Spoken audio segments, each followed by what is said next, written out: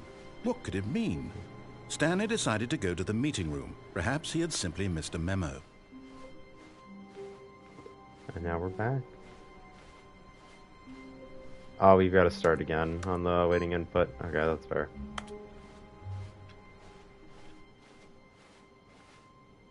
New content. Sign me up. Good. You notice my sign. Yes, I have something very exciting to show you.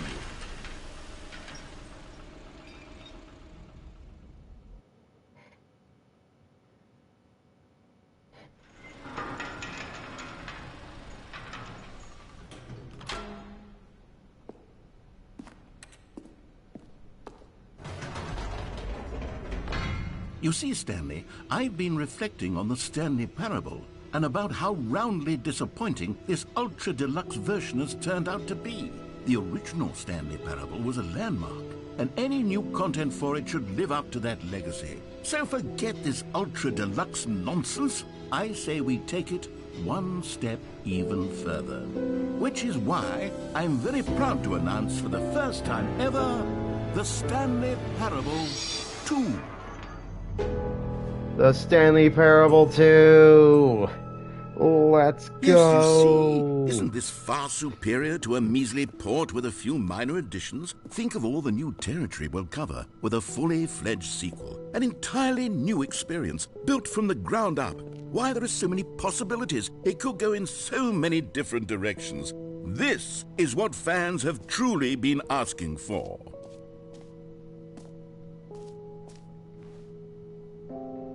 Calling it the Stanley Parable 2 is just so much catchier than Ultra Deluxe, don't you think? Ultra Deluxe? What does it even mean? But the Stanley Parable 2, now that's an artistic statement right there.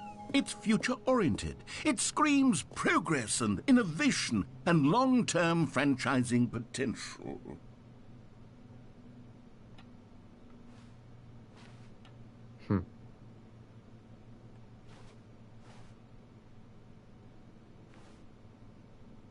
Oh, it's the different fonts.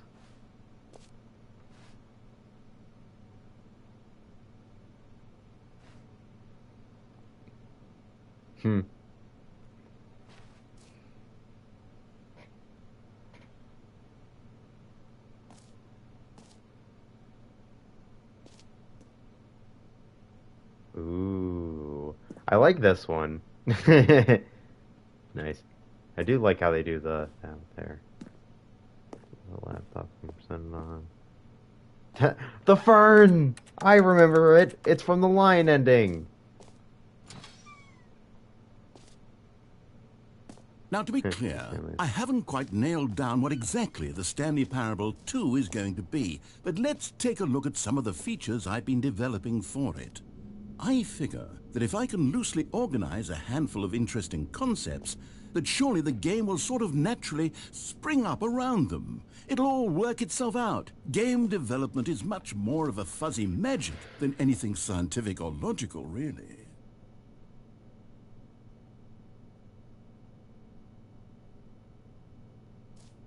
Ooh, I like that. Sequels are good.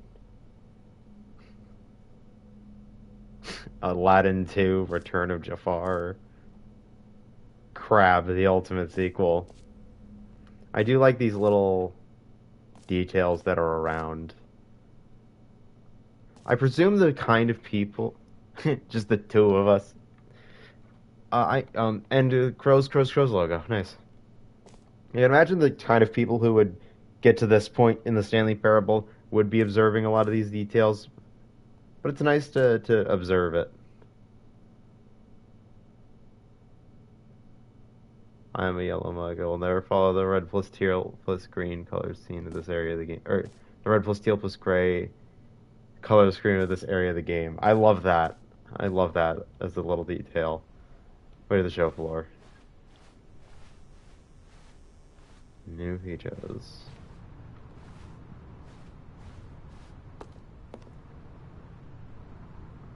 Also, I haven't gotten to the end because the end is never the end. Is never the end. Is ooh. Here we are. Go on. Try out some of the new features.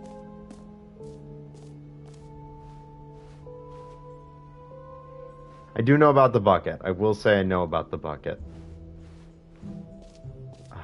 I've already said I love museum style things, so I'm very... We're going to be in this area for a while. For the Stanley Parable 2, I asked myself, what do players really want? And of course, the first and most obvious answer is that they want to be individually recognized and validated as people. So with that in mind, my first addition to the game is this button which speaks the name of the person playing the game. Isn't that wonderful? Jim. Sorry, I should have clarified. Right now, the button only says the name Jim. But of course, in the final game, this button will say your name, whatever name that is. Here, let's have you role-play as Jim to really simulate the full take my starring experience role of as this feature. Jim. Just play along. I promise you'll love it. Okay, here we go. Let's take a deep breath, clear your mind, forget whoever you are, and simply become a person named Jim.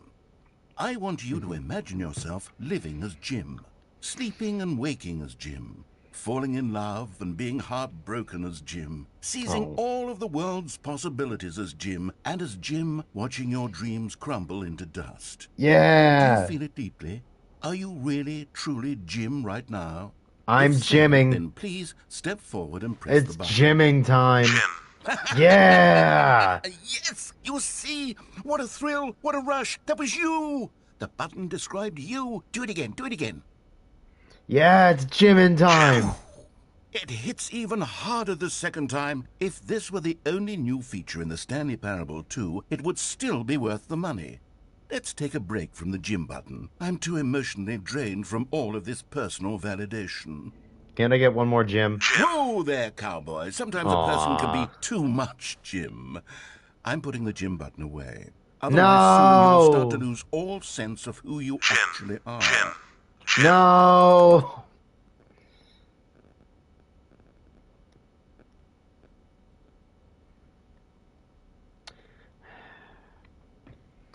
It's so Jim over.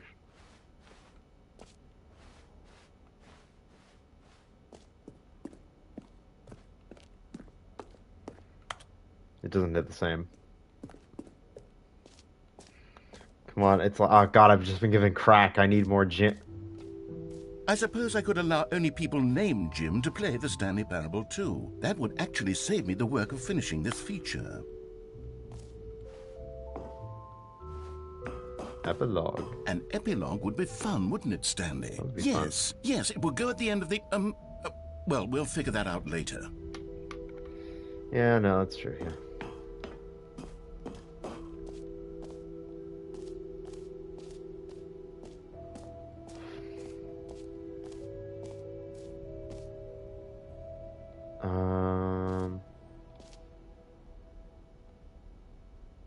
Ooh.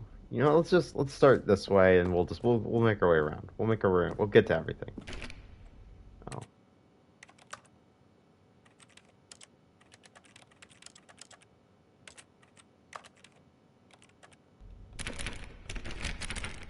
No, damn.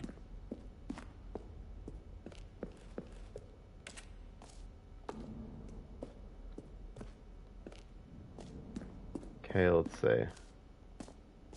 Oh, the jump circle. What? Let's bring the jump circle back for Stanley Parable 2 as well. It's a... Oh, wait. You already spent all your jumps the first time we saw the jump circle. I didn't think we were going to see it again. Oh, well. I suppose it can just be a nice decorative piece, then. Man. Aw. Hello. Greetings. How are you doing?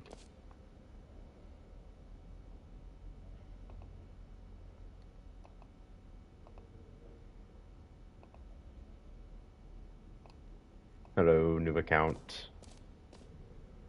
How do you be?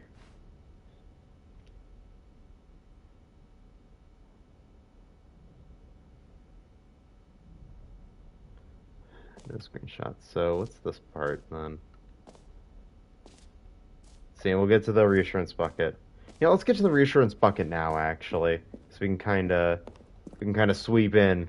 A common complaint of the Stanley Parable was that it was confusing and paradoxical. that it engendered a chaotic sense of reckless despair in those who played it. Well, I'm happy to say that after much consideration, I've engineered a clever solution to this fundamental problem with the game. It's the Stanley Parable Reassurance Bucket. You see, Stanley, anytime you're holding the bucket, a sense of calm and ease will fill your mind and your heart. It's true. As long as you hold on to the bucket, the many disorienting contradictions of the Stanley Parable will feel perfectly normal and perhaps even I need the comforting. reassurance bucket. I need it in my veins. For the gentle embrace of jarring cognitive dissonance while the bucket is in your arms. And to be honest, it's a much more convenient solution for me than actually redesigning the game to be less uncomfortable. Give me the Imagine what a bucket. pain in the ass that would be. Yes. Oh no, yeah, the I can bucket imagine. is the perfect solution. Come on, give it a try. The bucket. Can you feel it? I do feel The it. glow of comfort, even in the face of crushing despair, must already be sweeping through your body. And in fact, can I say that I do believe the bucket lends you an air of charisma as well? I think that just holding it has made you the slightest bit more attractive as a person. The benefits of the bucket seem to go on and on, don't they? They do. All this and more await you in the Stanley Parable 2. Yippee.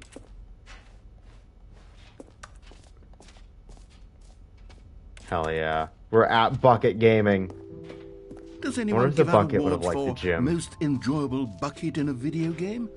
That really should be an award if it isn't already.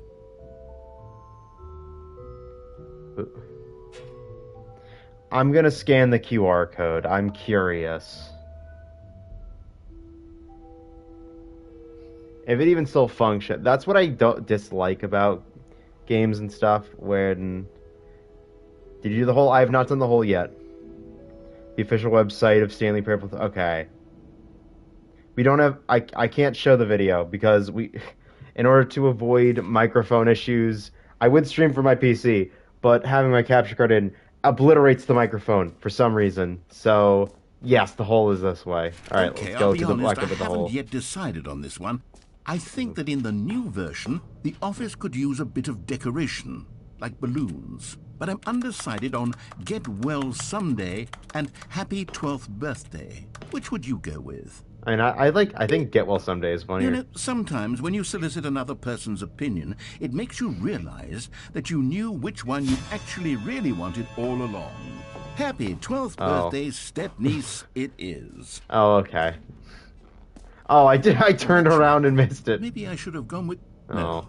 No, I've made my decision. We're moving Balloons. on. Come Well. on. You've already made your choice. But I it's chose the true other one. that you chose badly, but we Aw. all have to move on from our mistakes. Aww. 2. Wait, where's the hole?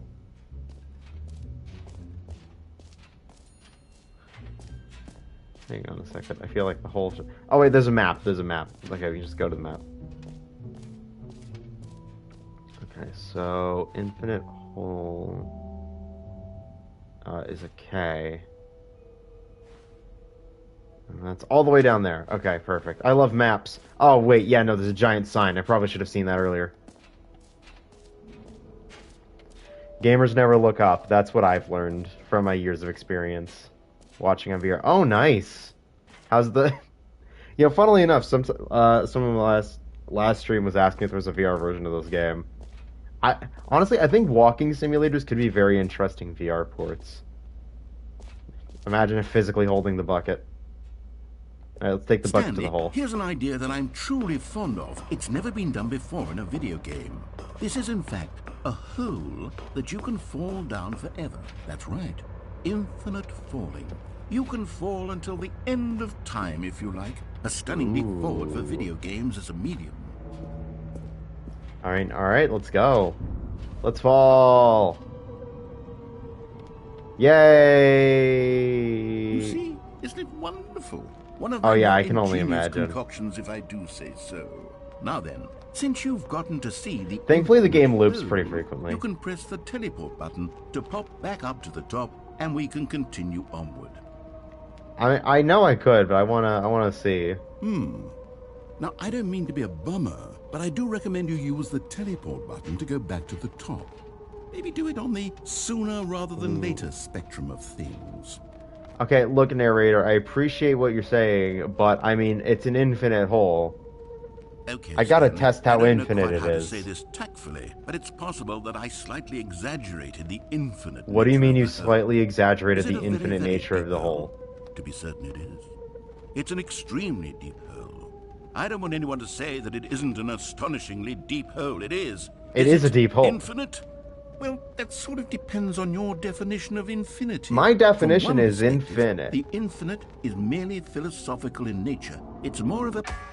Ow. Okay, well, good for you. You found the bottom of the hole. The durable mug. You found me out, Stanley. I'm a liar and a cheat, and you're so clever. Look, I think the issue here is just that you're unusually fascinated by falling. What normal person actually wants to fall infinitely? It's good to The test. hole was as deep as anyone would actually need. Don't you put this on me. Maybe you're the problem.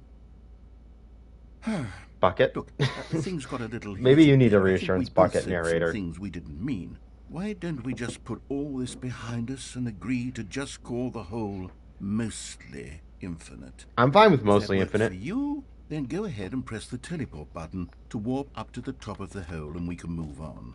I'll just be up here when you're ready. Do it again, Great. bet. Now, I'm very excited to show you even more Does of Frozen my have a ideas roof? for the sequel.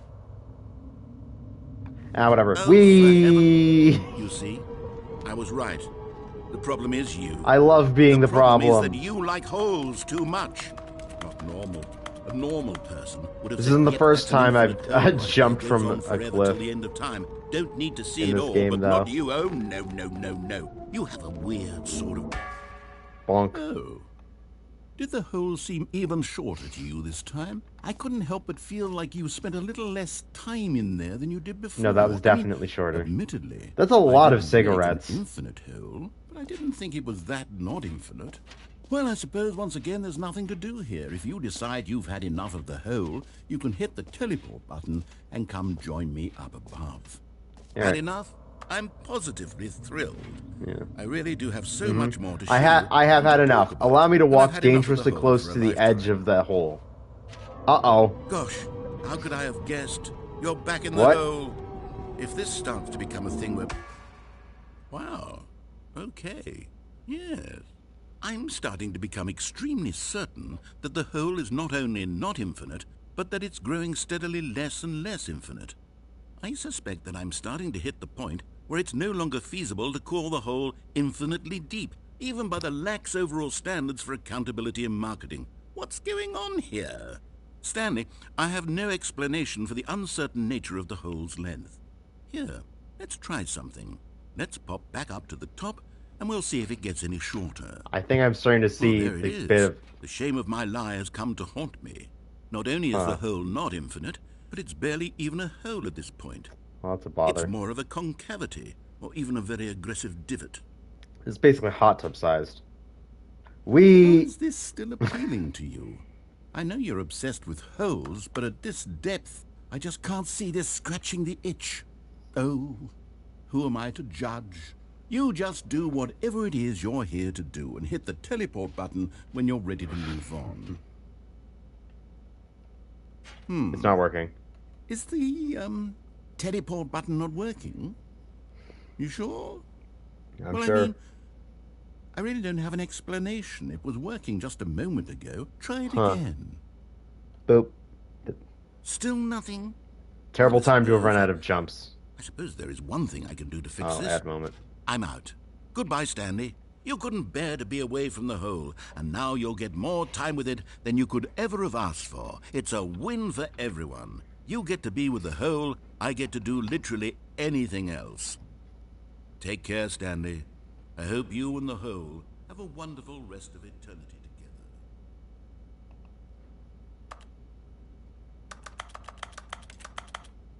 Do do do do do do do do do do do do do.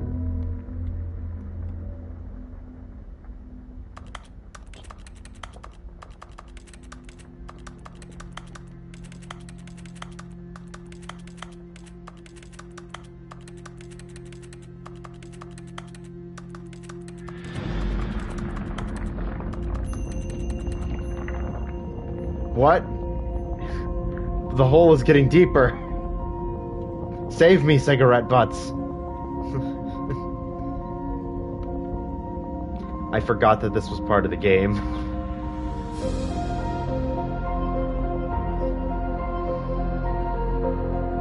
Certified elevator moment.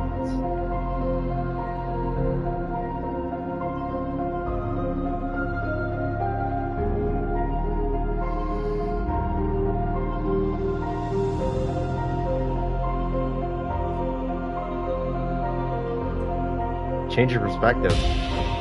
What? Huh? Oh, well, thanks for popping in, new account. Feel free to jump and follow if you want to go. Come back later. Oh my god, my perspective feels so changed.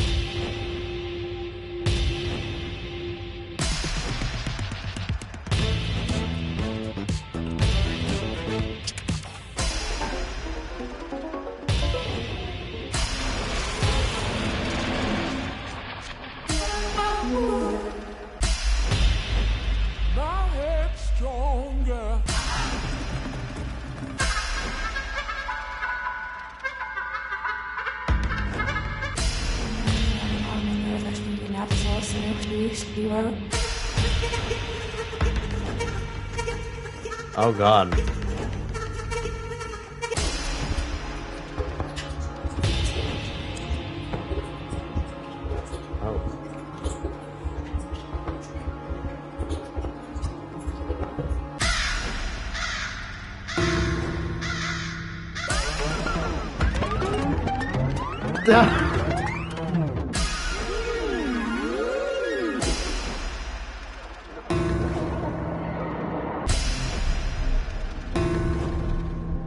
Oh, good. Oh, that's a cute drawing, actually.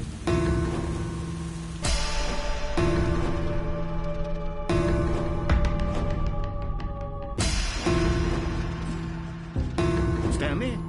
Stanley?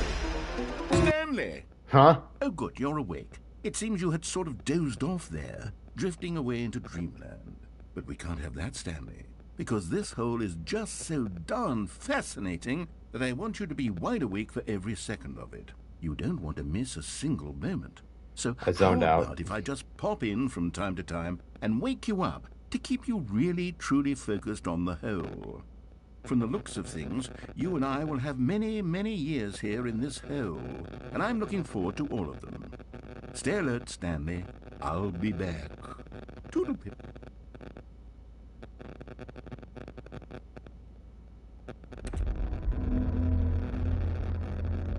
I think it's beginning again.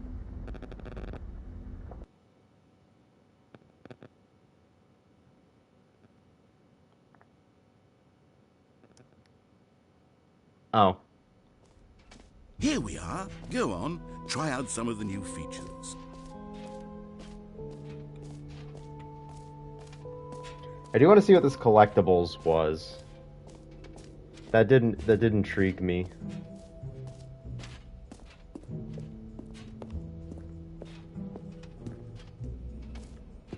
Ah, Ooh. collectibles. Now it's a real video game. In the Stanley Parable 2, you'll run around gathering up these miniature Stanley figurines. And what's truly innovative is that there will be no reward for collecting all of them. I don't want to stifle the intrinsic joy of watching a number go up. You simply collect all of them, and then you move the hell on with your unremarkable life.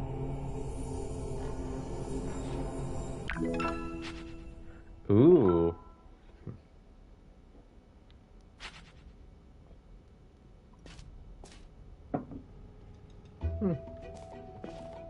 God, it really is the worst when you collect everything in a video game and then they give you a big fancy reward for it. Absolutely tragic.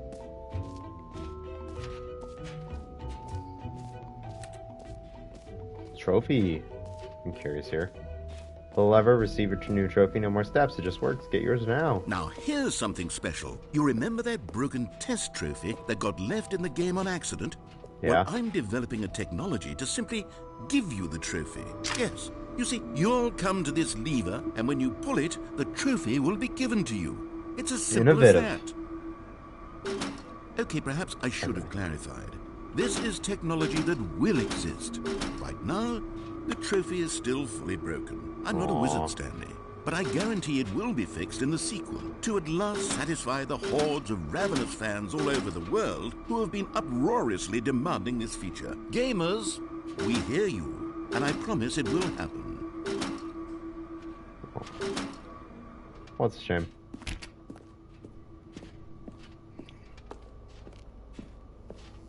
The bucket.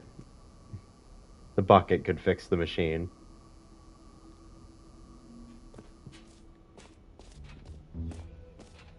What else? What other exhibits haven't we seen yet? Let me double check the map, because I feel like we've gotten most of them.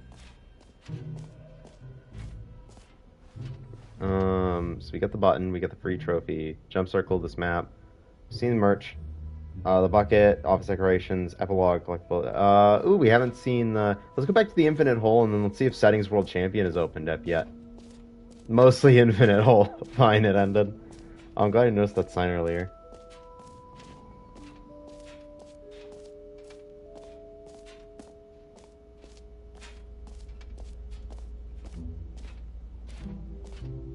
Huh. Well. Hold on. Settings World Champion it is.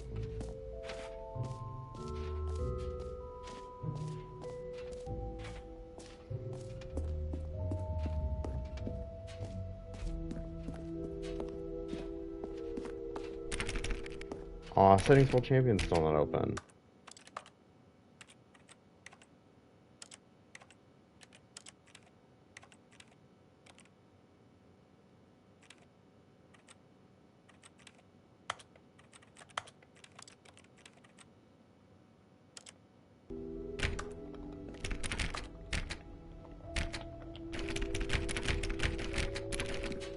Oh man.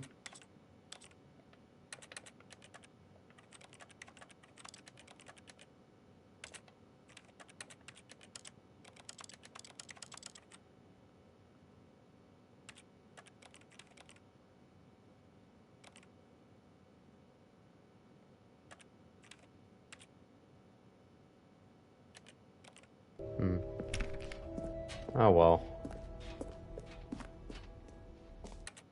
So you know what? Now that I think about it, should probably have these on. Well, that's the Stanley Parable 2. What an interesting, enlightening experience. I definitely recommend to all my friends and encourage people to check out the press packets.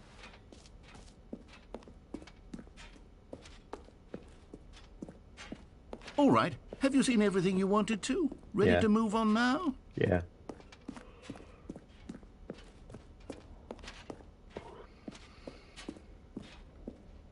Wow.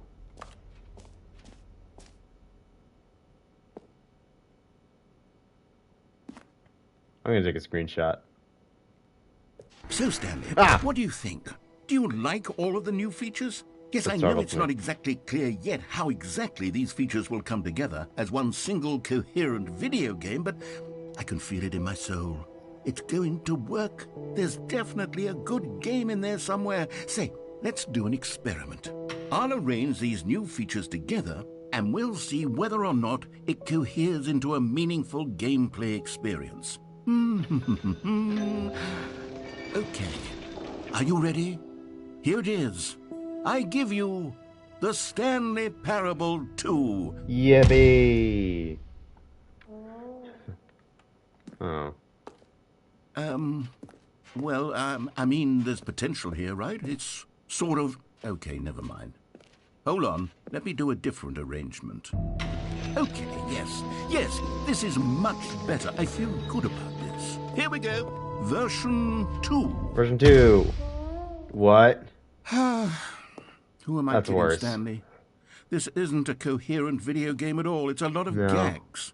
And I do very much enjoy creating gags, but they don't add up to anything. I wanted more than anything to create a sequel that would capture all the magic of the first game. I wanted fans to love it. No matter how good these gags are, they won't stand on their own. They would need the structure and the gameplay of the original. Wait, maybe that's it. I can take the original Stanley Parable and simply, well, insert a few of my new features into it. Tastefully, of course. Tastefully. With respect. With Gotta do it care for the tastefully. vision and integrity of the original game. Would it possibly work? I suppose it could. But it would need a really, really tremendous title screen. A title screen that says with bold and uncompromising conviction, "This is the Stanley Parable 2." Let me see if I can whip something up. Yeah, certainly. All right, perfect. Go ahead. Take a look. All right, I'm looking. You have my attention, Mr. Narrator. Ooh.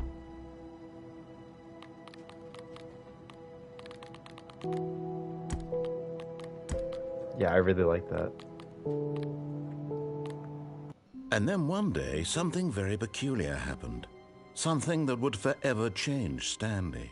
But as he came to his wits and regained his senses, he got up from his desk and stepped out of his office. All of his co-workers were gone. What could it mean? Stanley decided to go to the meeting room. Perhaps he had simply missed a memo.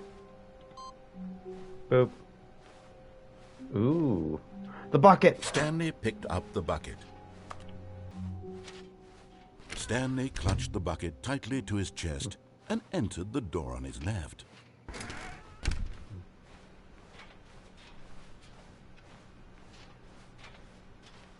Still no one was here. Stanley needed the bucket's warmth and comfort now more than ever. Perhaps his boss's office was where he'd find answers.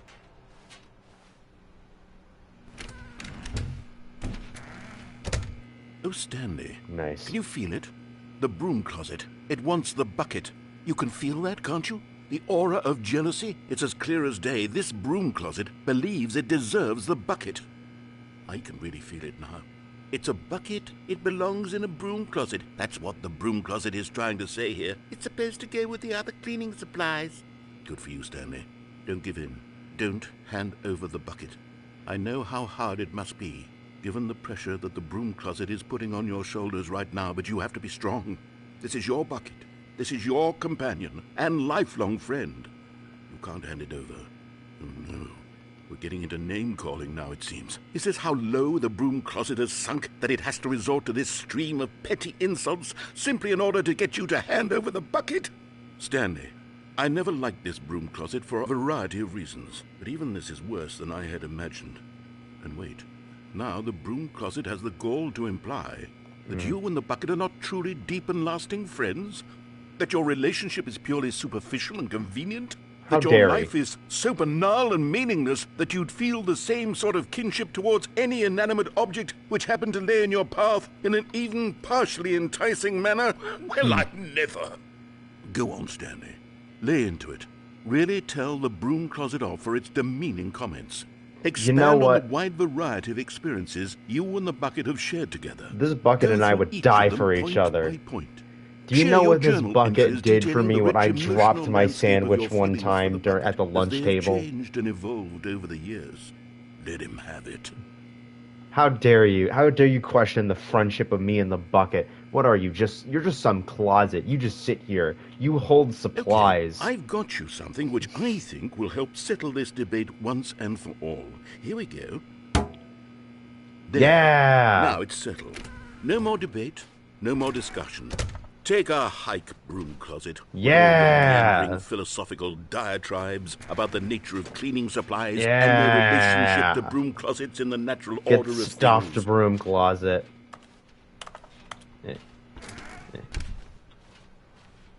Coming to a staircase, Stanley and the bucket walked upstairs to the boss's office.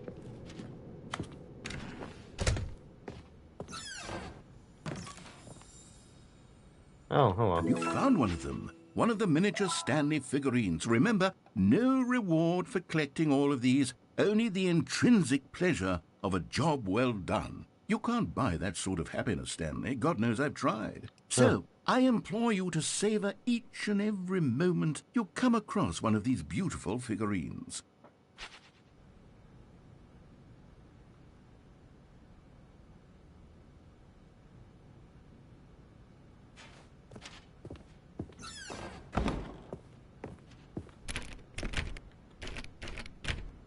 Oh, it's not like it's going there anymore. Strange. Stepping into his manager's office, Stanley was once again stunned to discover not an indication of any human life. Crushed by the weight of this revelation, Stanley may have broken down into an emotional dumpster fire if not for the soothing presence of the bucket. Even now, in his darkest of hours, did the bucket's warmth and guiding light pierce the dark clouds of confusion and chaos. It would be with him always. The bucket would, and he knew it. The two of them were inseparable. At this point, Stanley was so absorbed in the tender spiritual connection he shared with the bucket that he didn't notice the keypad behind the boss's desk. Nor in his bliss of simply being near the bucket did he have any notion that the PIN number for the keypad was 2845. But Stanley guessed the correct code by sheer luck. Was it that the bucket knew all along? Was the bucket guiding him? Yes, this is certainly the most logical explanation.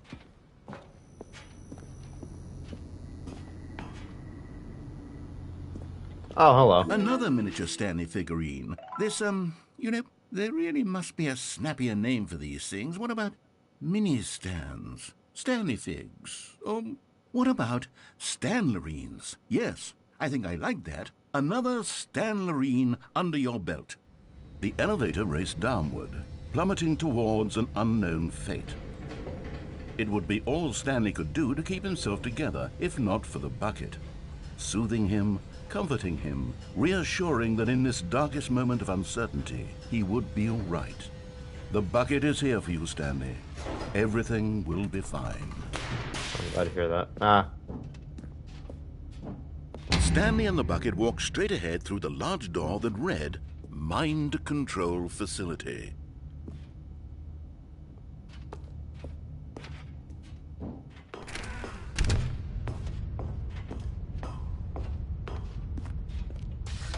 The lights rose on an enormous room packed with television screens.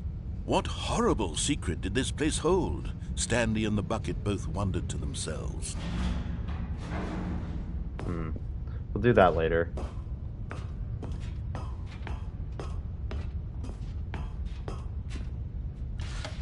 The monitors jumped to life, and Stanley nearly dropped the bucket in shock. Everyone in the office was being videotaped, monitored like guinea pigs. The bucket had never seen anything like this, and it very nearly burst into tears as Stanley cradled it gently, reassuring it that everything would be fine. Was the bucket under the mind control facility's influence as well? Had the bucket been told to do things it didn't wish to do? What kinds of things does a bucket want to do or not want to do in the first place? These questions raced furiously in Stanley's feeble mind.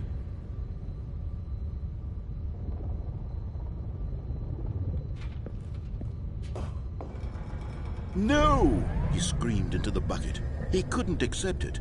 His own life in someone else's control, never! He squeezed the bucket tighter, his one friend in the entire world. At this point, he could trust no one except for the bucket.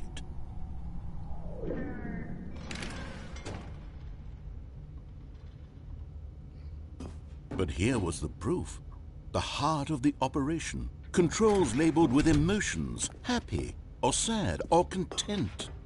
Walking, eating, working, all of it monitored and commanded from this very place. And as the cold reality of his past began to sink in, Stanley decided that this machinery would never again exert its terrible power over another human life. For he and the bucket would dismantle the controls for good.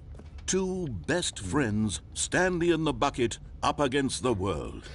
They high-fived in a really cool way. I mean, I think it would be made a very sassy funny to comment have your about crash outs taking be down the narrated. system. To be fair, I do that sometimes, I think. I like to add my own bits in. Hello, Egg, how are you doing?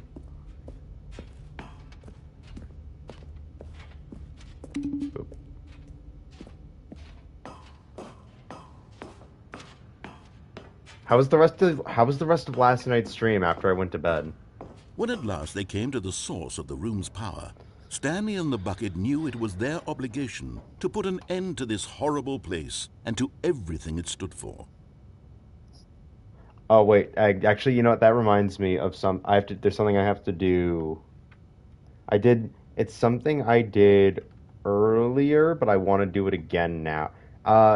Accidentally streamed for 10 hours. Yeah, that sounds about right. I do remember, like, I thought I'd, like, briefly woken up at, like, 7 a.m. and I thought you were still live. But then I just went back to bed and I never actually confirmed it. I just remember, like, seeing that you were live. I made a counterpart to Con. I honestly, given how long it took for you to design Con, I'm surprised you cooked it all. Given I just, you know the bit I'm trying to do. I'm interested. Tell me more. Tell me more. I'm interested.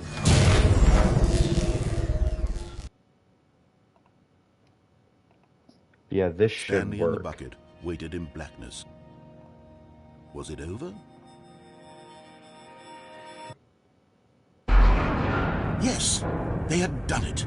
Stanley and the bucket had defeated their greatest and darkest enemy, freed themselves from the tyrannical grip of the evil mind-control machine. Freedom was now mere moments away. Excitedly, the two of them began to discuss the kind of life they wanted to live once they stepped through the Yes, Egg, I just The bucket wanted to learn to roller skate. Stanley wanted to sneeze in every country on Earth. Both of them wanted to begin watching a movie, any movie, but then stop it halfway through and begin watching it in reverse from the end. True, it was a simple life they envisioned, but it was one they'd lived together, with one another to lean on, to trust, to support. Huh? What? Wait. What was happening? Why had the door stopped? Was Stanley and the bucket not about to be freed? An unbearable silence filled the room, lingering in uncertainty, until finally the truth hit Stanley square in the face. This building did not want the bucket to leave. No! Even the facility itself recognized the incredible calming presence of the bucket, needed the soothing warmth of the bucket, would go to any lengths not to part with the bucket. No. Stanley can't leave this place. Not while he has such a precious bucket in his arms. Not while this building has anything to say about it. Stanley realized he would never again leave this very room. But at least he has the bucket. To be trapped eternally in darkness isn't really so bad, Stanley thought to himself. As long as I have my bucket with me, right? I'll be okay, won't I? I got the Stanley bucket. gulped. Very soon now, he was about to find out. I'll be fine. But yeah, no, I have lurk bait open as well, in case people do try it. All of his co-workers were gone. What could it mean? Stanley decided to go to the meeting room. Perhaps he had simply missed a memo. Meeting today in the meeting room. Interesting. Stanley lifted the bucket into his arms. Oh, and now it has the sticker on it. I love progression. Stanley clutched the bucket tightly to his chest and entered the door on his left. Let's see these figure finder committee.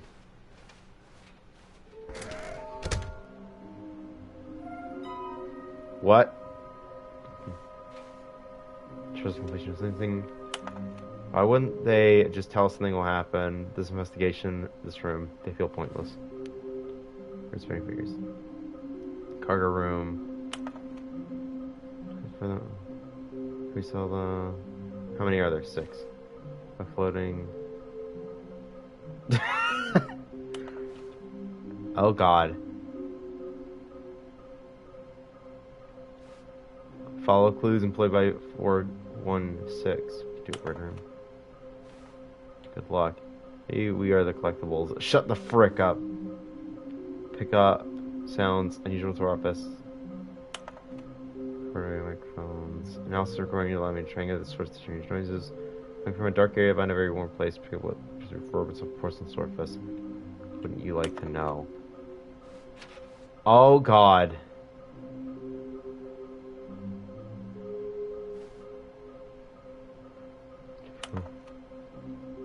Oh, there will be a reward for finding. Okay, so my interest in playing today was starting to fall off. It has been renewed. Who are you? 6 is long. Mom, so much. I want to go home. 5.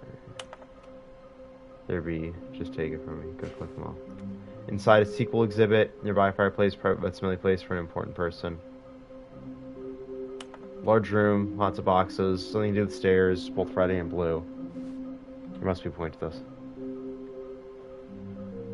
So I assume the stairs are going to be over there, and then the red and blue and the lots of boxes are going to be the cargo room. Interesting. Well, we went up and we didn't see any, so let's get already down. Stanley and the bucket walked upstairs to the boss's office. Oh my god, yes! Okay, I'm going back to the name of these little Stanley figurines, and now I'm torn between Stanlerines and Figlies. What do you think, Stanley? What name better encapsulates the intrinsic sense of happiness that you get from seeing a small number in the corner of your screen go up by 1? Let me see. I like Figlies. I'm sure it will come to me. I like Figlies a lot more.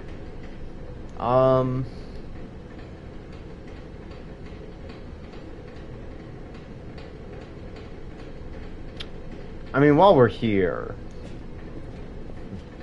But Stanley just couldn't do it. He considered the possibility The section of facing contains his themes boss, of mental admitting illness. he had left his post during work hours. He might be fired for that. Content and warning. In such a competitive economy, why had he taken that risk?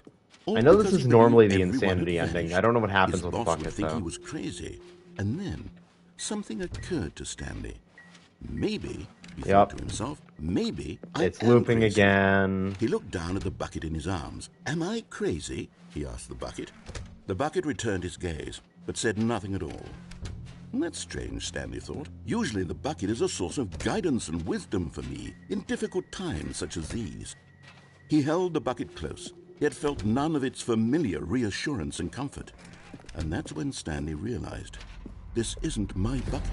It's just a normal, everyday bucket. Someone else's bucket, perhaps. But it's How his did property I of end up with Stanley. someone else's bucket? This is all terribly wrong. Surely no good Oh would god, come the from bucket's this. gone. Who knows what sorts of bizarre hallucinations Stanley might experience without the psychologically grounding presence of his bucket. Oh no. And indeed, now he noticed that the rooms were repeating, which was, of course, very odd. And now he felt himself floating off the ground. Oh no. Oh, gracious. Oh, He gracious. exclaimed, without my bucket, I've gone truly mad. Where is it? I must find it. Far off in the distance now, he heard it, calling to him. Stanley! Stanley, it's me! The bucket! The Could it bucket. truly be? Oh, He that's rushed a lot of forward from buckets. room to room, passing by one bucket after the next. Oh god, there's None of so them many were buckets. his. None of them were his special Oh my bucket. god, why are there so many Come to buckets? me, Stanley! Find me! He had to find the bucket. He had to return to his old friend. It was Oh, the no. only way to truly restore his sanity. And then suddenly, he froze dead in his tracks. He knew where the voice of the bucket had been coming from. The real bucket was inside of him all along. It was incredibly painful. Stanley doubled over in agony and blacked out.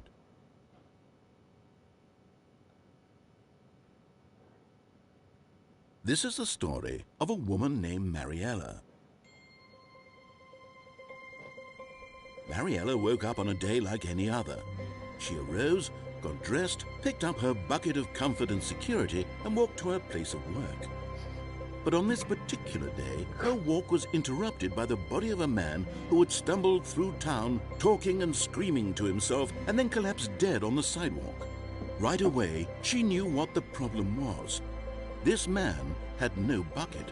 Of course he'd gone mad, ranting and raving about a narrator describing all of his actions and how everything is predetermined and free will is an illusion and it's all just a video game. It could all have been prevented if only he'd taken his bucket with him. Dear god. Perhaps he didn't even realize he'd forgotten his bucket at home in the first place.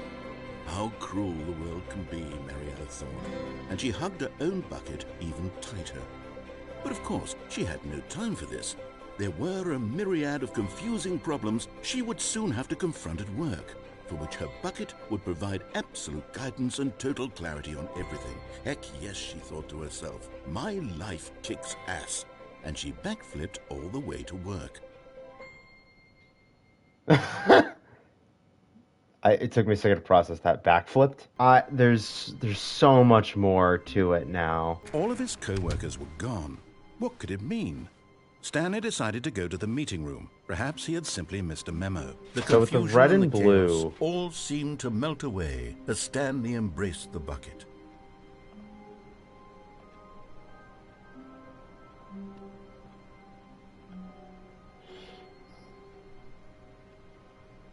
The red and blue, that has... And the... So let's go to the cargo. Go to the cargo hold then. Stanley clutched the bucket tightly to his chest. This was not the correct way to the meeting room, but Stanley had felt the bucket calling to him, telling him that the employee lounge was simply the place to be. And here it was. Had the bucket turned out to be correct? Was this better than the meeting room?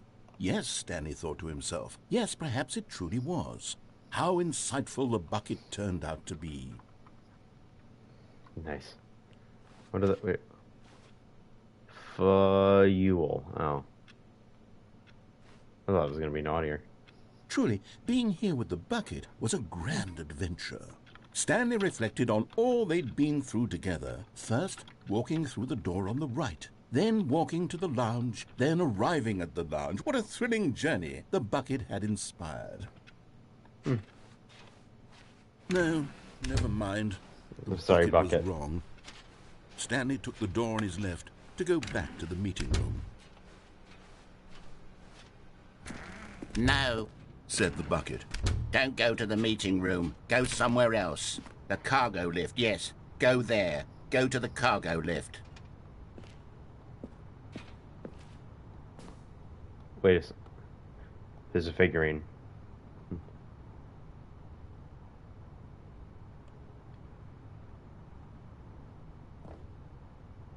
I hadn't noticed this here before. You're getting close now, Stanley. You've nearly gotten all of the Figler and Marines. Very soon, you'll collect the last one, and then the first number will equal the second number, and that will be it. We'll be different people by then. Different in the sense that we used to have none of them, and now we have them all. You can't go back to when you had no Figler and Marines. None of us can. Figler and Marines.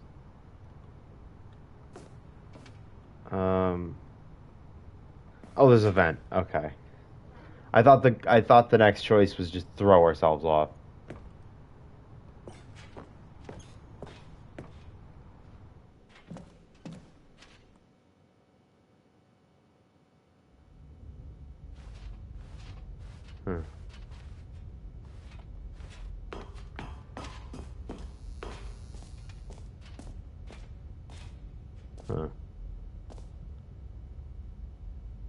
I feel as though this is one of those things I should have discovered earlier, and now we'll have to come back to without the bucket. Okay, this is day number 295, tape number... I don't even know. I've lost track. Nothing feels real anymore. The longer I study this bucket, the less sense anything makes. The sheer euphoria I feel every time I pick it up.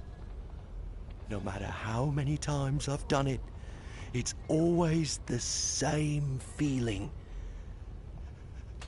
And the emptiness in my chest when I set it down. It doesn't make sense. There's no explanation for it. I still haven't figured out why I see the world so differently when this bucket is in my arms. Why everything feels so... What do I do with this treasure? I can monetize it. Yes. It's It's unthinkable the amounts of money people will pay for even just an hour with So, the Egg, is bucket. this like one of your crash outs? I This wonder. is my golden ticket. But I have to be careful, because as soon as this gets out, there's going to be a target on my back. Even now, I don't know who might be trying to get... What's that? Who's there?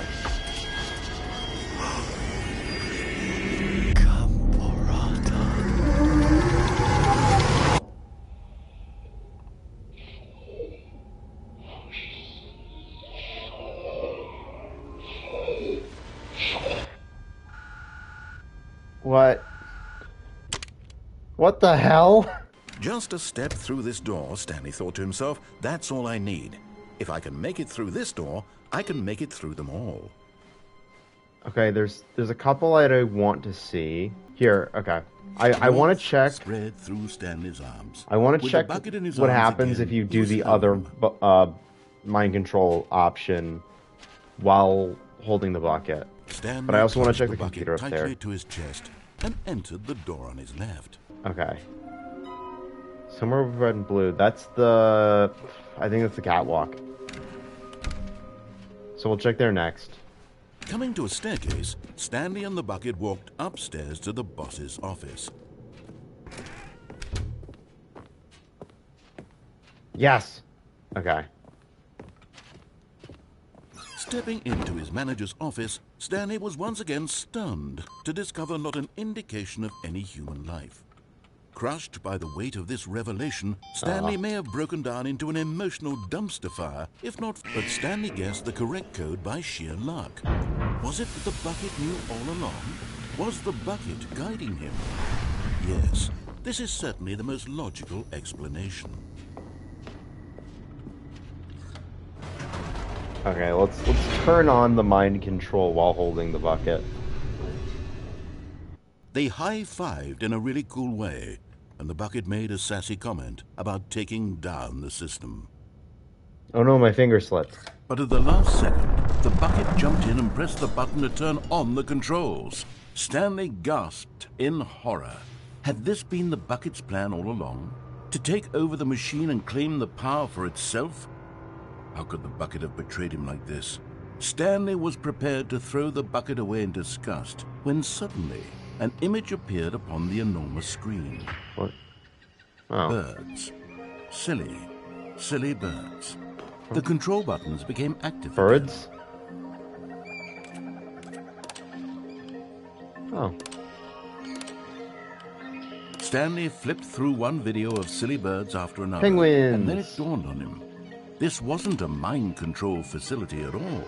It was a facility for monitoring and surveilling silly birds all over the world. Look at the birds. The mind controls were only a facade to disguise its true intentions.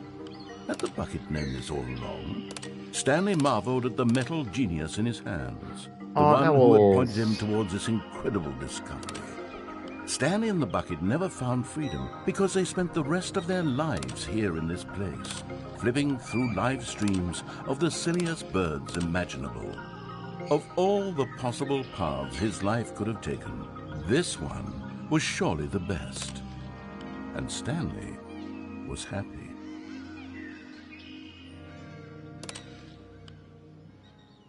Oh, wow.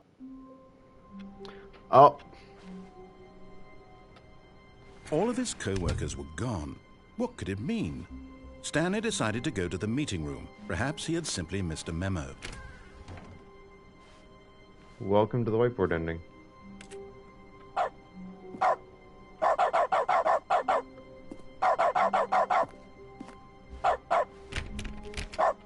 Stanley went around touching every little thing in the office, but it didn't make a single difference. Nor Okay, I feel like the did dog it barking advance the might get story annoying. in any way.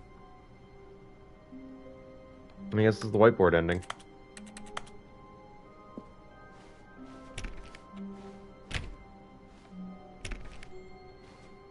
Stanley picked up the bucket and smiled. He'd never be alone again, not truly alone, not with the bucket around. Okay. Let's see. Can I put the bucket back down? Okay, no. Alright, let's go... Stanley clutched the bucket. Let's go get the tightly to his- last. This was not the correct way to the meeting room, but Stanley had It's felt in the bucket cargo calling area, to I him, think. telling him No, it's that on the catwalk. employee I know the red lounge and was blue, simply those the are place after to the be. catwalk. And here it was. Had the bucket turned out to be correct? No, never mind. The bucket was wrong.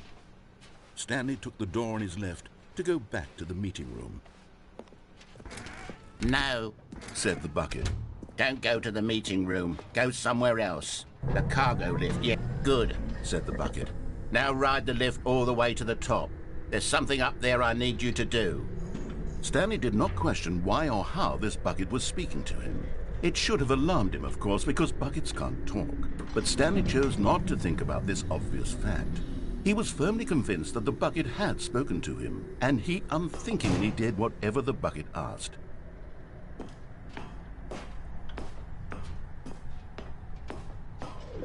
Danger everywhere.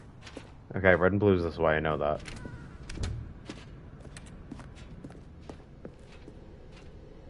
No, stop. Look there on the wall. You see, there's a sign right there. It says, no buckets past this point. Stanley, how could you think it was okay to bring the bucket here? What? Unless, what if the problem is that you actually don't know what is a bucket and what isn't a bucket? I suppose let me that through. would explain a lot about your behavior up to this point. Which, if that's true, well, my goodness, I think we have to do something about it. This misunderstanding mean? could have dire consequences on the entire rest of the game if not addressed quickly and properly. What are you about to much do of to the me? impact of the story is dependent on your understanding of what is and isn't a bucket. Please, step in here for a moment. Okay.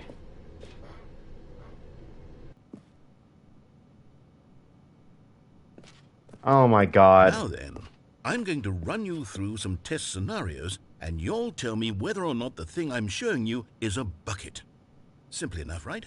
This should tell us Okay. everything we'll ever need to know about what is or is not a bucket. Okay, let's begin. Item 1. Alright. Is this a bucket? That is a bucket. Incorrect. It is a hologram of a bucket, not an actual bucket. Okay.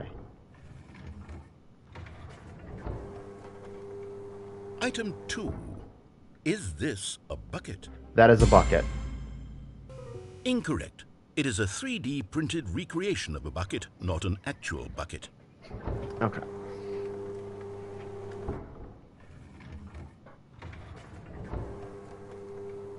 Item 3. Is this a bucket? That is a bucket. Correct. This is a bucket.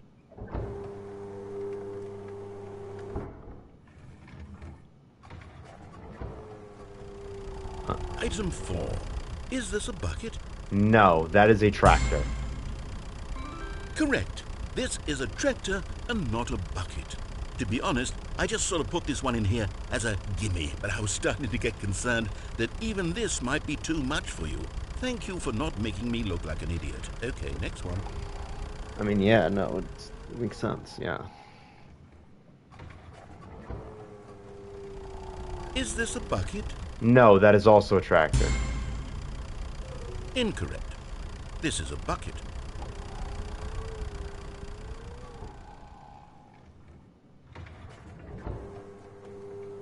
What? Item 6.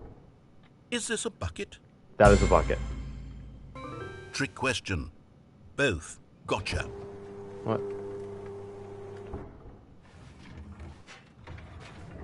Item... Wait, hold on. I can't find the next one. Let me see. It should be around here somewhere. Guess we're just, Yes. Thank you. There's Yeah. nothing here. Of Yeah. course it isn't a bucket. We both know full well that nothing isn't a bucket. Wait, when I say nothing isn't a bucket, that makes it sound like I'm saying everything is a bucket, which of course is not true. Unless... Is that what you think? Answer me straight, Stanley. Are you trying to tell me that you believe everything is a bucket? I do not believe that. You know what? I'm too confused to even sort it out. I've lost all sense of perspective. What is a bucket? What isn't a bucket? Mere moments ago I could answer these questions with confidence. and yet now I'm somewhat adrift. Do any of us know what a bucket is? Am I a bucket? Stanley, I can't keep doing this. No, you are not a bucket. I'm losing myself, and myself was all I ever had to begin with. I'm afraid the bucket is threatening to tear our relationship apart. I can't have that. I'm sorry. What do you mean? But I'm going to erase all buckets from the game entirely. No. Okay, here we go.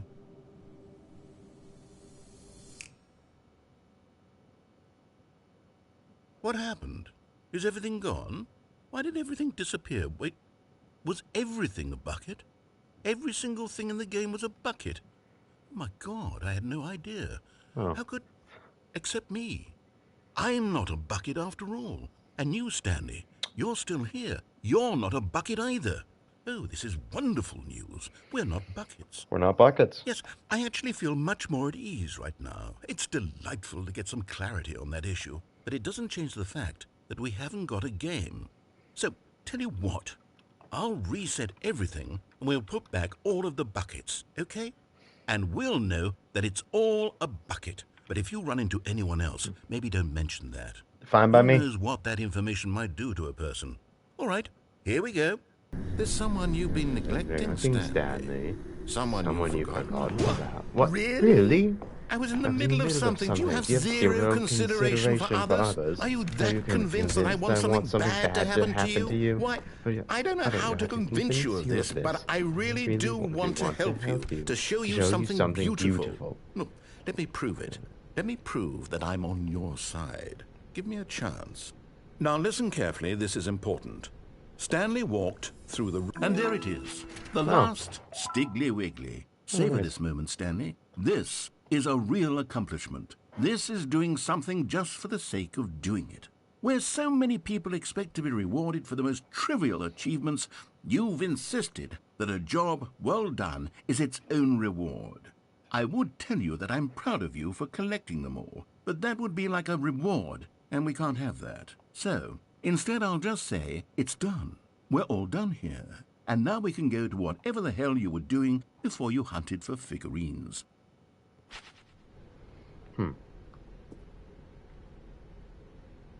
I mean, at that point, might as well begin the game again. Because we've done both of these endings, and I'm not playing art ending for 4 hours.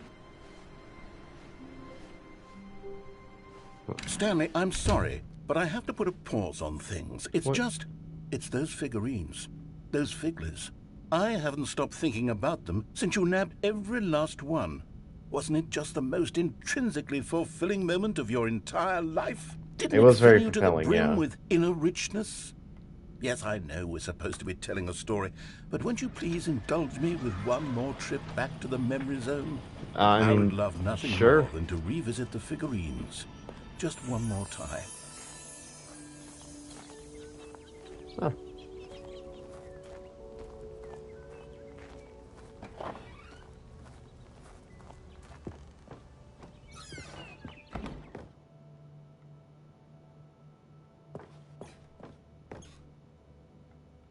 Something used to be there. I don't remember what now. Here's where it all began. The first collectible. Back then, we had no idea of how many of them we'd find. Sure, it said 6 right there on the screen, but how could we know for certain? We were so innocent. We'll never be like that again, Stanley.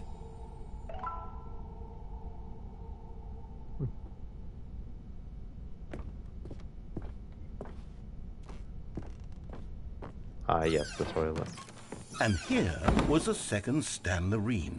You found this one all on your own, just by poking around in the boss's bathroom. You did that, Stanley. I'll be honest. Back then, I had no faith in you to find any of them, let alone 6. But you continue to surprise me in all sorts of mundane, unremarkable ways.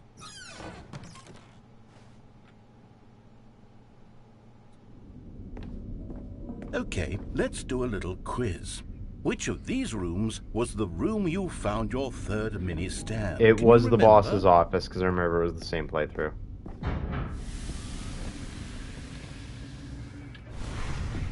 Hey, that's exactly right. It was here, behind the boss's office. It was the third one. You picked it up, and then after that, you had 3 of them.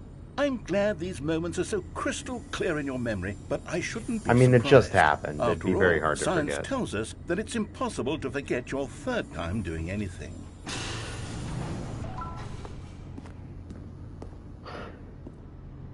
Let's see, what came next? Oh yes, we found a Figley in this pink room. Oh, well, I can't actually say I remember being in this room, but it's here in the memory zone, so it must have happened.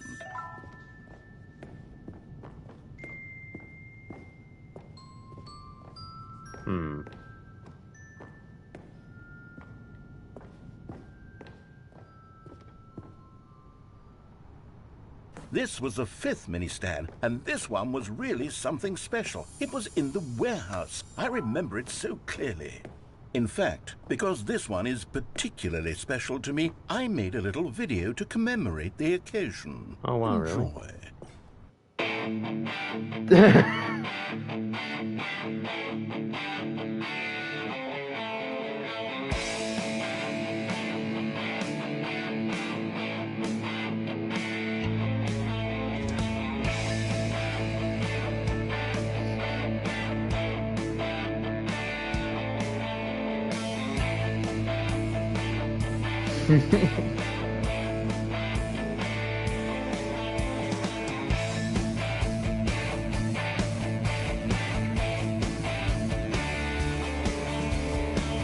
That's amazing.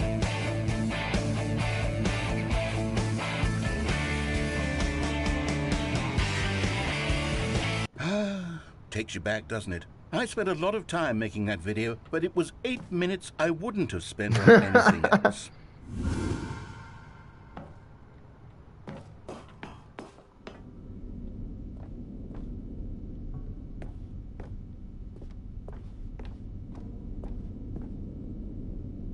And then, Stanley, then we came to the last collectible, the final figurine, right here by the red and blue doors. This memory is the most distinct and clear in my mind, perhaps because it was the one that happened more recently than all the others. Who can truly say how the mind works? All I know is that this is the moment where you picked up a Figley and I thought to myself, yes, that's all of them. They're all collected. It was a moment unlike any other. Except for the other moments picking up figurines, which it was exactly like. Oh, it doesn't matter.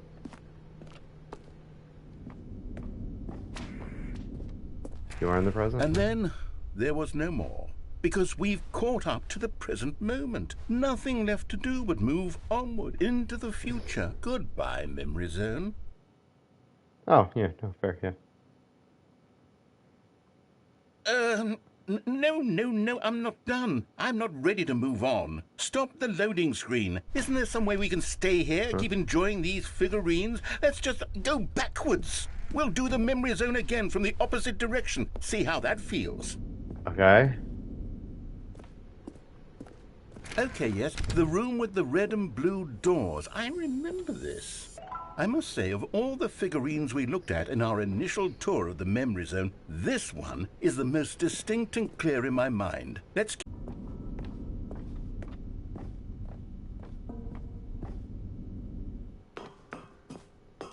And here's where I made that video. Don't you remember the video we watched? I do remember the video we watched.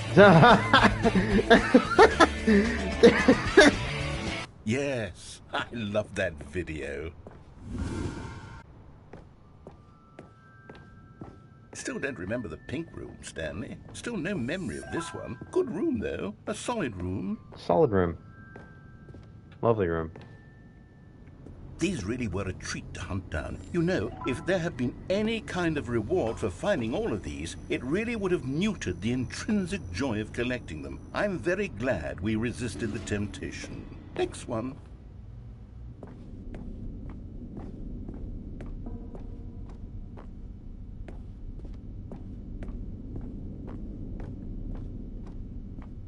No, it's just invisible wall.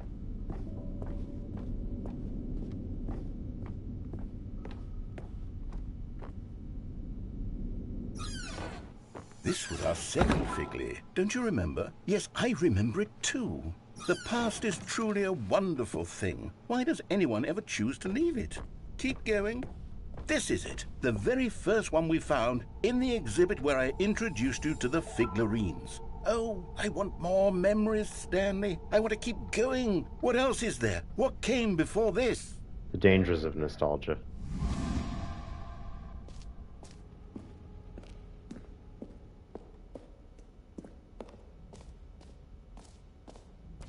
Oh, it's the jump circle. Look, But I've it's already the used up all terrible my new jumps. content that we were originally sold on. I remember hating it back then. But time does put a rosy filter on everything. In fact, I dare say I'm actually quite fond of it now. Look how much fun the past is. I want more. More memories. Nostalgia's one hell of a drag. The two doors! Who could have forgotten that? A classic high. memory, this one.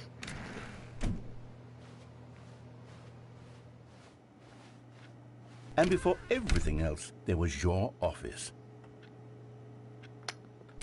Is there anything else? Was there something that came before your office? There's something I feel I can remember. I can remember. Yes, I'm remembering something now. Huh? I remember before this whole story got started. Back then I was different. I used to make big decisions. I was passionate. I was skeptical. I weighed each decision with profound thoughtfulness. And then somewhere along the way, I stopped making decisions. I became lazy. And I came up with a character named Stanley to do my thinking for me. He would make the decisions. He would decide which way to go. I would cheer him on as he collected figurines for no reason. Why did I invent Stanley? Was I lonely? Yes, perhaps that's it. Perhaps I needed to imagine I had companionship. And Stanley really did make for a wonderful companion, even if he was a fiction. But I suppose it's grown old. I want to think for myself again. I want to go back to how it used to be. Yes, I can be on my own again. I can do it. I'll be stronger this time. I'll take care of myself. I don't need Stanley anymore. Oh, but he truly was so much fun to play with. You know what? Since we're in the memory zone, how about one more good memory? Let's go back just once and give Stanley one more run of the office, and then I'll retire him for good. I did enjoy telling the story so very much. Okay, here we go. This is the story of a man named Stanley. I mean, surely this isn't the final run-through.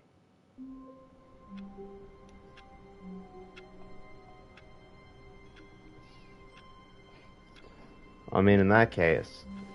Someone was following Stanley. He was sure of it. Oh. If he checked over his shoulder now, he would surely catch them. It was only a matter of time. Input received. Now, there's got to be one more.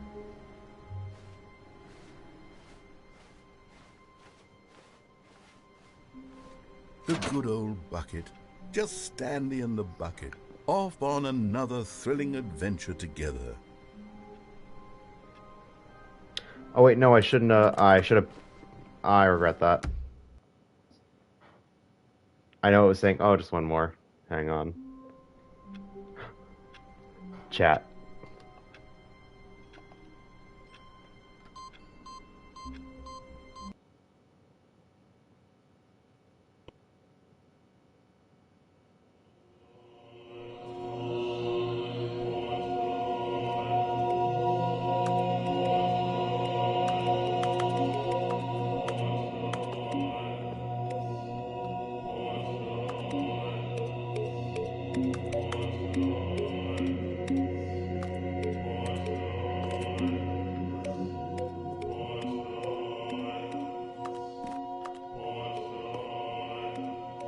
I just realized he's changing buttons.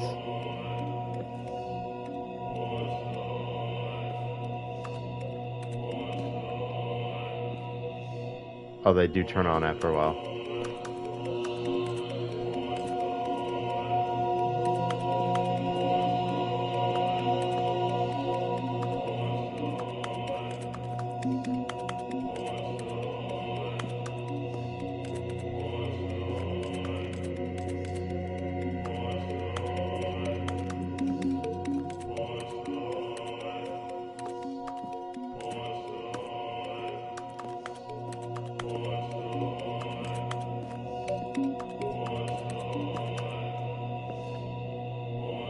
I don't really know where to go from here.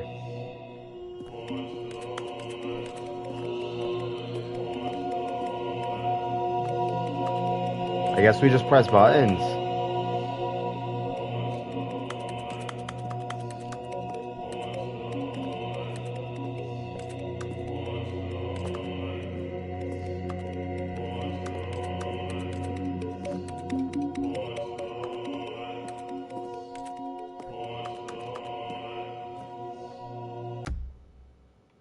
Anyway.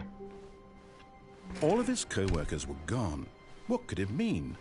Stanley decided to go to the meeting room. Perhaps he had simply missed a memo. Okay, I do want to check out that recording, though, without the bucket. Stanley was so bad at following directions, it's incredible he was wasn't here. fired years ago.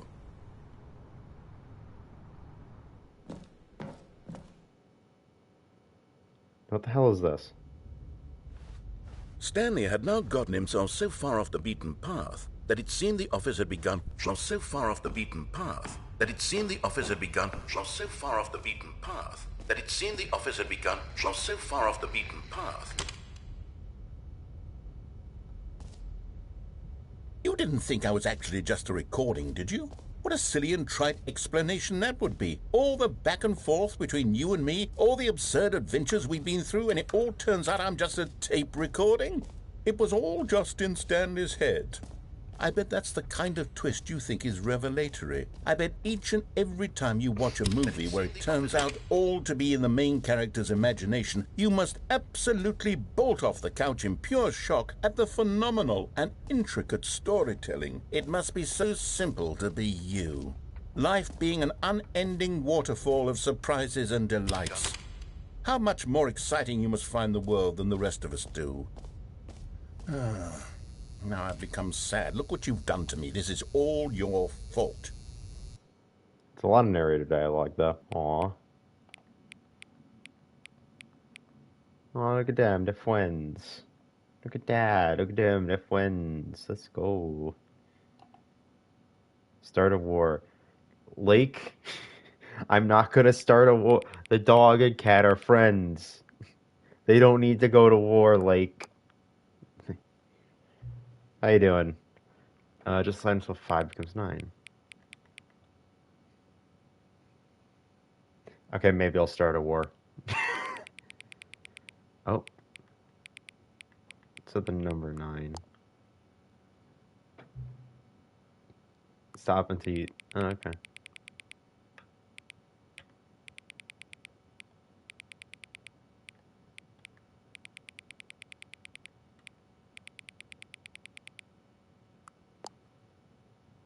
That was fun.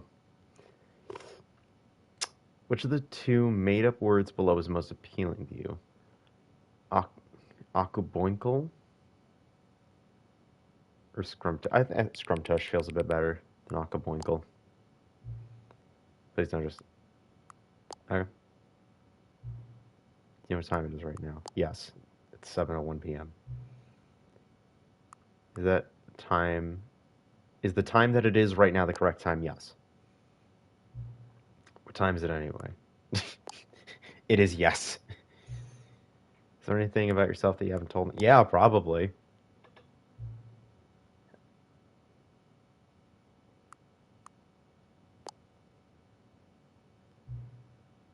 Will you come back to visit me?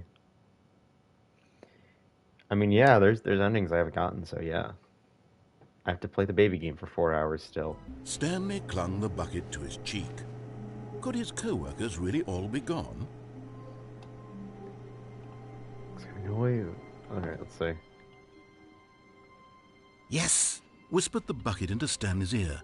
We've done it. We've escaped from that dull office and that pesky narrator. At last, out here in the white void, we are alone. Now, and for the first time, I can reveal to you my true self.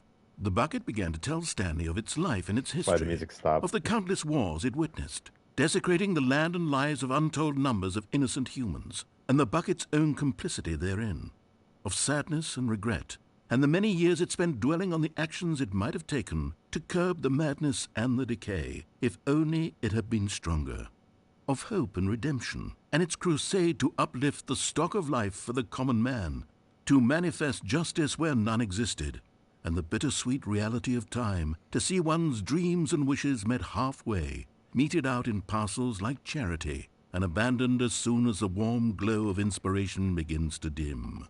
The opportunities to do so much more. There was so much it could have done, perhaps, the bucket wondered to itself. Perhaps if it had seen its own darkness with a clearer perception. This was way too much for Stanley. What are you talking about? He screamed. You're a bucket! To this, the bucket furrowed its brow. No, said the bucket. Ah, we are crazy. Not since I the see. evil wizard Gambhorata first ensnared me in his machinations as payback for the sacred amulet I stole from his treasured vaults. I was young back then and could not conceive the ramifications of... No! Stanley screamed even louder this time. This is stupid! You are a bucket! This is so stupid! Why are you doing this? As Stanley screamed and screamed and screamed, the bucket revealed its true form, transforming into a mighty beast of untold power, its fangs glistening like...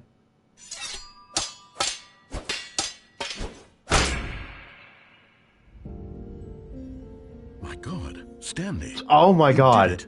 You saved us from the bucket. Thank God you already had all 12 emblems of sages and knew the incantations to summon their true power. Otherwise, we would have easily been overwhelmed by the bucket's power. I'm speechless.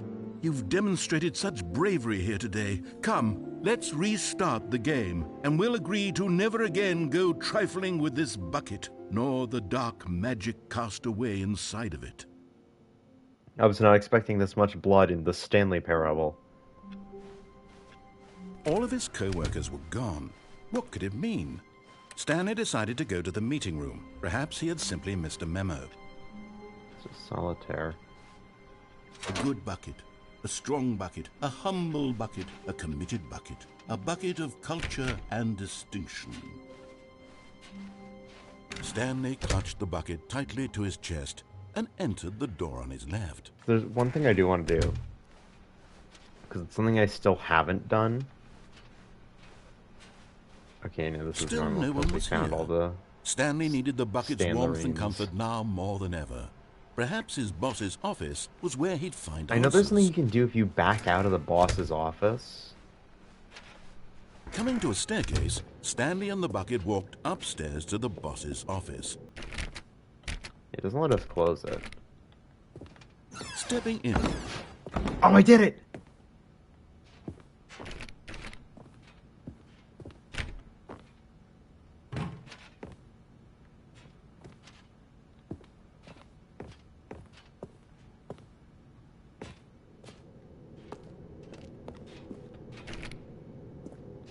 It's quiet. So what now? What now? It concerns me more that all the doors are open. Was that like that when we walked through the first time? Because that's the thing. There's nothing in this game that's unintended. Originally there was. But even that. 428 is open.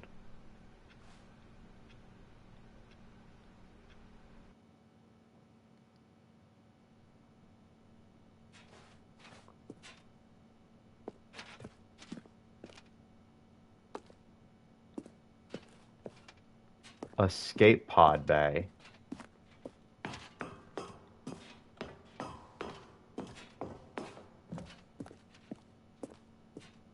It's so weird without the narrator.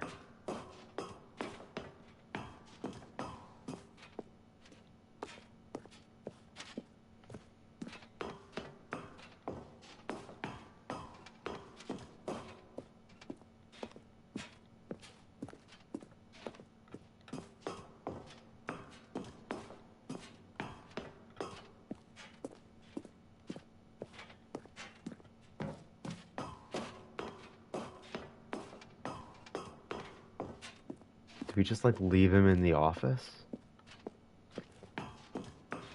I mean, he's obviously not omniscient, but he's...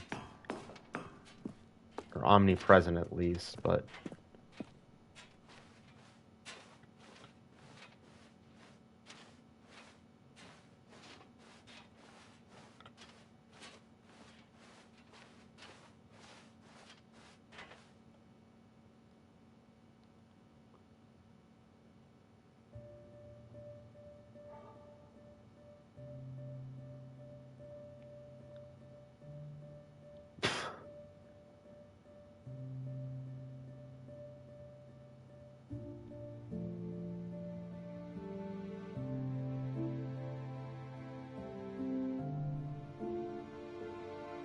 What?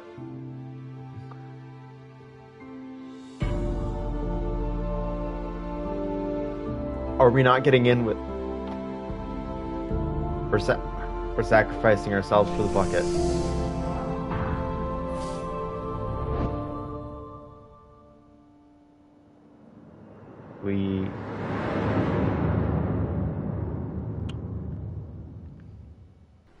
Oh, great, we're walking without the narrator.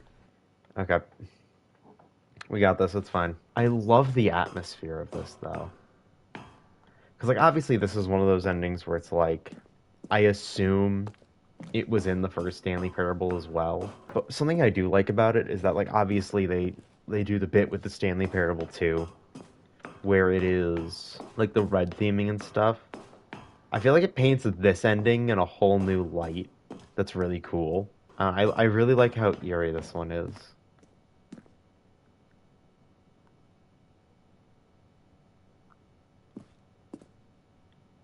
Wait, what? Isn't that our office space? I like the implication that, hi Ag, welcome, thank you for resubscribing. I like the implication that this is what was behind all the offices, while at the same time it's like, yes, please slurp your soup. But it's like, I like that there's both the implication that, you know, the white screen was an illusion to hide the escape pods, but there is also the ending where you can just jump out the window and into the void at the same time. Also, that's the fun about the canonicity of Stanley Parable.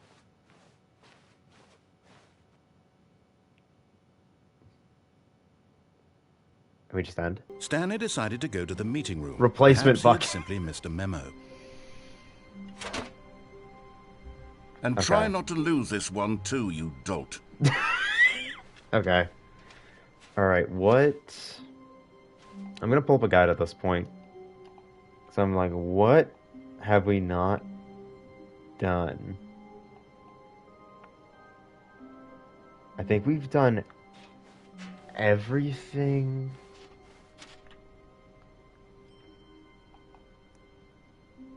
on this side.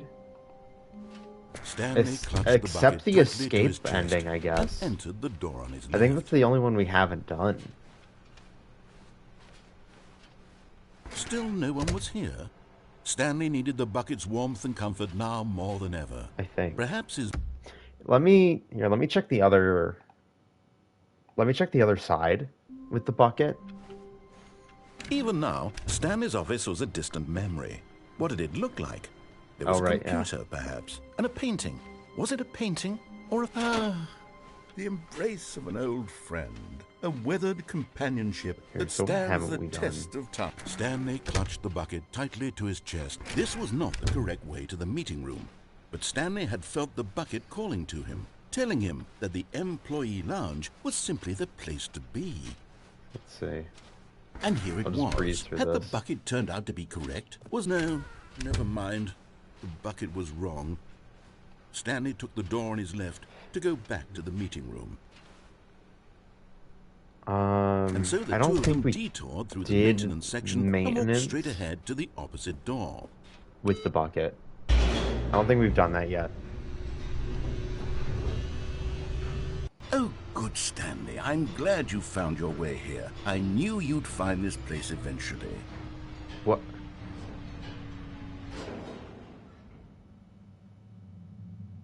You see, your friends and I are concerned for you, Stanley. We've come together here because we care about you very much. It's this bucket you're carrying around everywhere. The bucket isn't even from the original Stanley Parable. It's just sequel content. We're the ones that matter, Stanley. Classic characters from the first game, like the Adventure Line and the Broom Closet. Because that's what fans want from a sequel. They want more of their favorite jokes, not this bucket that they've never seen before. Yes, I know I'm the one who gave you the bucket, but you're spending too much time Are we having with an it. intervention? Don't you want another story involving the Adventure Line? We could make the Adventure Line go somewhere new. Yes, yes, that's what the fans want. Let's do it. Oh, the broom closet. Broom closet, my beloved. Pencil sharpener, our computer, our wife, baby game, the fern. Okay, let's follow the adventure line. Whee! mean, look at that wacky line. Who knows where it'll go off to next? Oh, and it played some silly music as well. I do remember this music from the previous streams.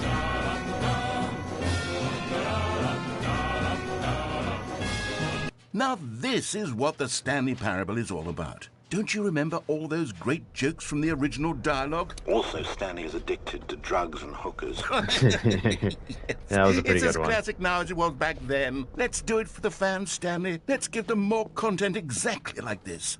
But if we want to do that, you're going to have to give something up. No, don't tell me. Don't you get it, Stanley? We need to get rid of the bucket. No. That's why I'm very proud to introduce a brand new character. This is the Bucket Destroyer. No! I think it'll make a wonderful new addition to the rich lore of the Stanley Parable. True, it also was not in the original game, but it's such a well-fleshed-out character. Adventure with so much line, how could you do personality this that to me? It already feels as though it's been part of the cast all along. Don't you agree? How could you do this to me, Adventure Can you Line? I guess thought what we the had Bucket Destroyer something. does? Surely you don't need me to spell it out for you.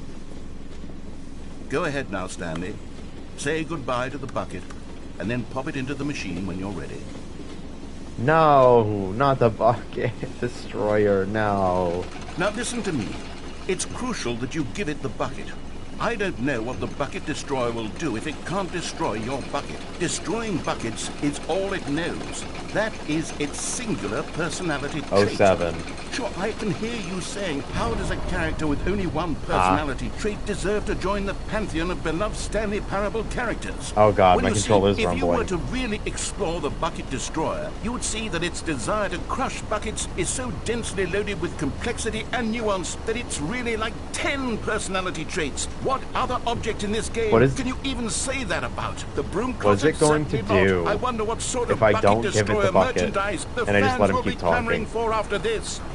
Okay, the Bucket Destroyer is getting very upset now. You'll have to hurry and feed it. We can't get back to the classic Stanley Parable characters like the Adventure No, Line or this the is Bucket my Destroyer bucket. until You can't crush take that him from damn me. Bucket. Quickly now, the fans are waiting. You Do it can't for take fans, him from Stanley. me. Give I the just fans got what him they want. back. Hurry and...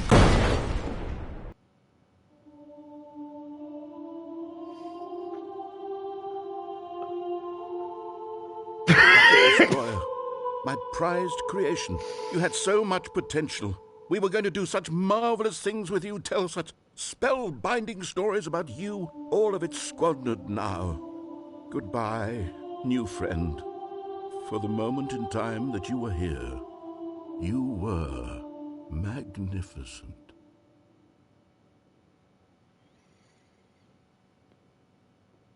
I did miss one thing with there, so let's get those. That's going to be both endings with the Had bucket. the bucket turned out to be correct? Well, no, never mind. The bucket was wrong. And then Stanley the one took I the did door on without his it. left to go back to the meeting room. No, said the bucket. don't go to the meeting room. Go somewhere else. The cargo lift, yes. Good, said the bucket. Now ride the lift all the way to the top. There's something up there I need you to do. Stanley did not question why or how this bucket was speaking to him. I believe it in you, should have Bucket. alarmed him, of course, because buckets can't talk.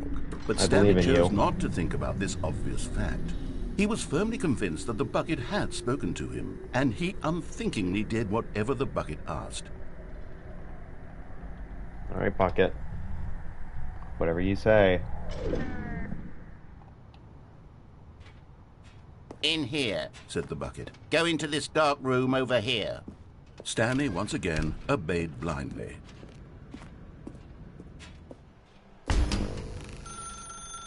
Now pick up the phone, said the bucket. Pick up the phone, and it will Okay. take us back home, where we can go about life together.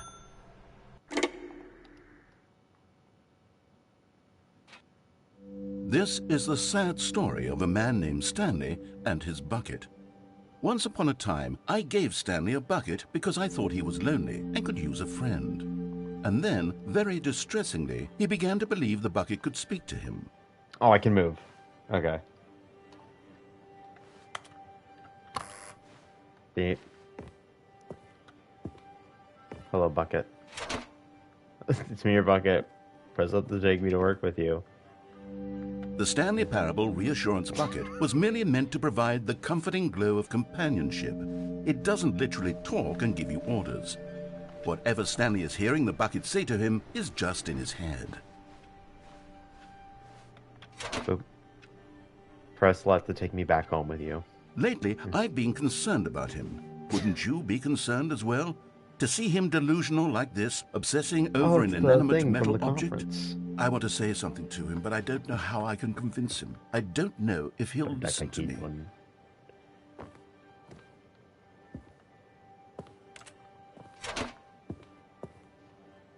Oh, lovely. Go back to work. Oh, I'll try anyway. Stanley, can you hear me? Listen to me. It's just a bucket. It can't think, it can't talk. All it will ever truly do for you is effectively transfer a liquid from one location to a different location. That's Hey, it could transport sand too. It doesn't do anything else. Don't listen to the loud man. Press X for us to go back home. You see, he's not listening. He's still taking orders from the bucket. You know, once upon a time it was me he took orders from. Me he trusted and listened to. Now all he cares about is his awful bucket. This stupid hunk of metal. Press triangle to ignore anyone in your life except for me. It's sad. I suppose he doesn't need me anymore. From now on, he's just going to cling to this bucket, this cold, empty bucket, this sort of shiny bucket. Well, I'll give it this. The bucket does have a nice shine to it. You believe I'm real, don't you, Stanley? Press left to go back home. Yes, I suppose on closer inspection that it doesn't quite look like your average hardware store bucket. It's just a little more, what am I trying to say? Sturdier, more capable of transporting liquid. Like it would be better at moving an amount of water from one room to another. Press right to relive the same day with me over and over. Oh my God, what am I saying? Better at carrying water from room to room. It's a bucket. It's literally just a bucket. Why do I feel some need to point out the ways in which it's so much more than just a regular bucket? Don't let him talk to you like that. Press circle to go home to work to home to work to home. Oh no. I'm having feelings for the bucket. No. What's going on? Why do I want to be with the bucket? Hear what the bucket has to say. Do anything it asks. What's wrong with me? I don't understand. Perhaps if I had the bucket, this would be less confusing. Yes, the bucket could tell me what to do in this troublesome situation.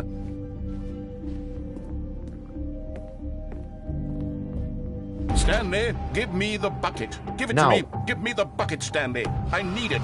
Give it to me now. Give it. Close your eyes.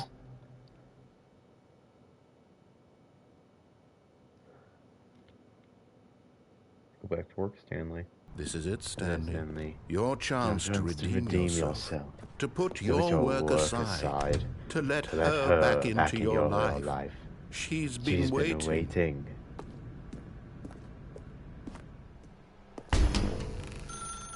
That's her, Stanley. You need to be the one to do this. To reach out to her. If you can truly place your faith in another, then pick up the phone. So anyway, I saw you can do this. As Stanley picked up the phone, a white light engulfed him, filling him not just with radiance, but with hope. Hope for a life reunited one... Wait. Oh, goodness. Stanley, did you just unplug the phone? No, that wasn't supposed to be a choice. How did you do that? You actually chose incorrectly. I didn't even know that was possible. Let me double check. No, it's definitely here, clear as day. Stanley picks up the phone. He's taken to his apartment where he finds his wife, and the two pledge themselves to one another. Music comes in, fade to white, roll credits. Not picking up the phone is actually somehow an incorrect course of action. How is that even possible? None of these decisions were supposed to mean anything. I don't understand. How on earth are you making meaningful choices? What did you... Wait a second. Did I just see... No, that's not possible. I can't believe it. How had I not noticed it sooner? You're not Stanley. You're a real person. I can't believe I was so mistaken. This is why you've been able to make correct and incorrect choices. And to think I've been letting you run around in this game for so long. If you'd made any more wrong choices, you might have negated it entirely. It's as though you completely ignored even the most basic safety protocol for real-world decision-making. Or did you not grasp the severity of the situation? Well, I won't have that kind of risk on my watch.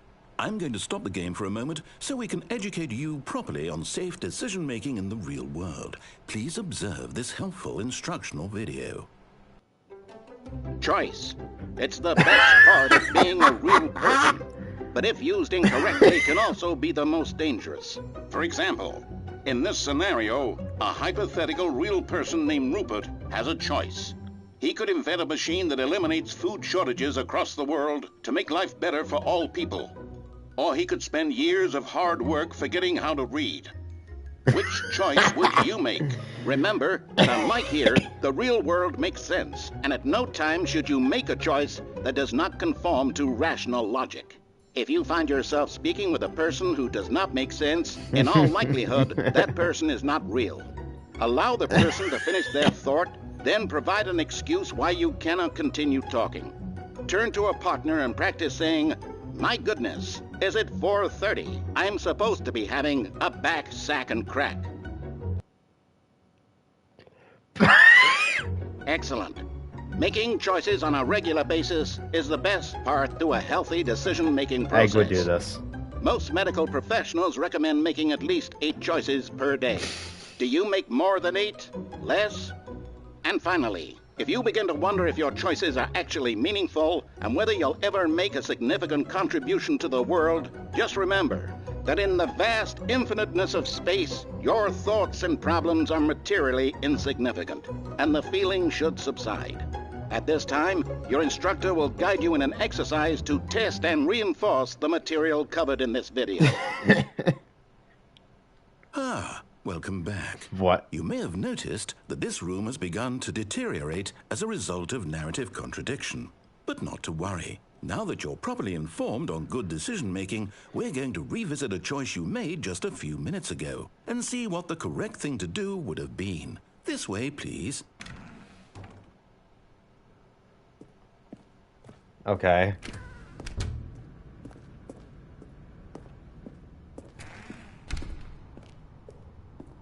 Oh, we've been fenced Now in. that we know your choices are meaningful, we can't have you jumping off the platform and dying.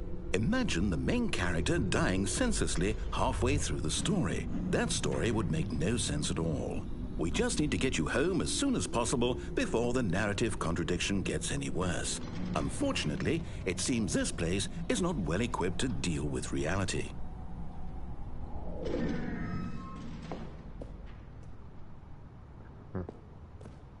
They took that.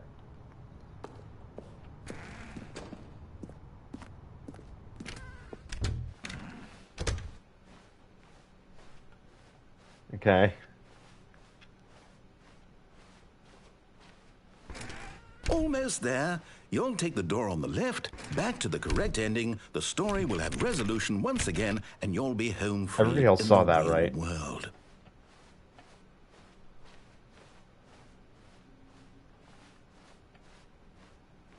Now remember, all you need to do is behave exactly as Stanley would. That means choosing responsibly and always putting the story first. I'm quite sure you'll be up to the task. Just follow my lead and you'll be fine. All right. When Stanley came to a set of 2 open doors, he entered the door on his left. So what if I choose... You know what, I'll just go for this one.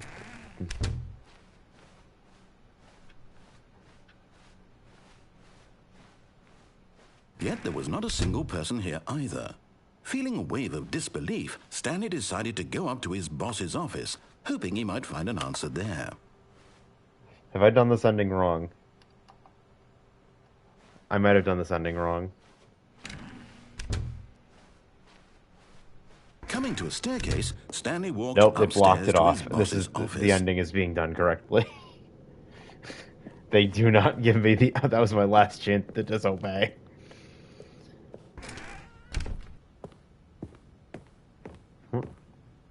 Stepping inside his manager's office, Stanley was once again stunned to discover not an indication of any human life. Shocked, unraveled, Stanley wondered in disbelief who orchestrated this. Why are you green? Until he saw the door with a voice receiver next to it. Surely behind this door lay all the answers to his questions. And beyond all probability, he knew the passcode. He had seen it on his boss's computer just last week. Night Shark 115. Was this the code to open the door? Would it still work? There was only one way to find out. There's only one way to Stanley had find been out. trained never to speak up, but now he would draw from within himself the courage to face the unknown. He drew a sharp breath and then spoke the code. Night Shark 115.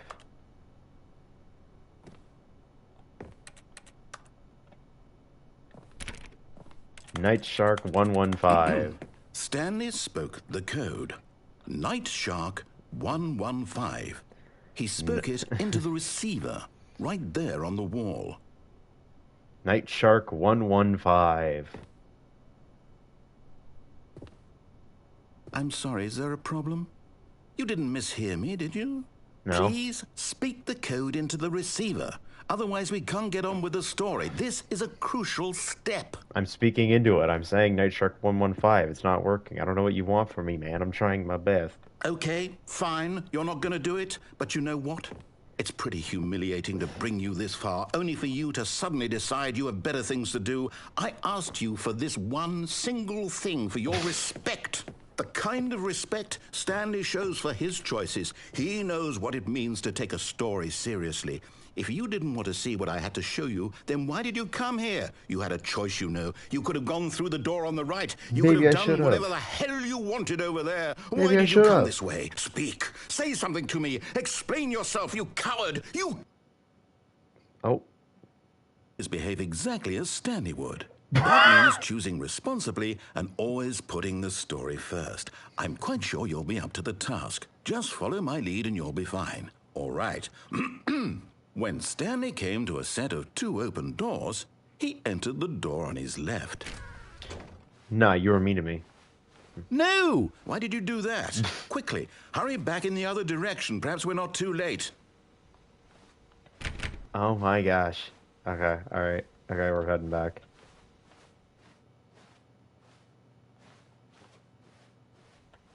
What if I go back? No, okay, it's gonna make me. Okay, fine.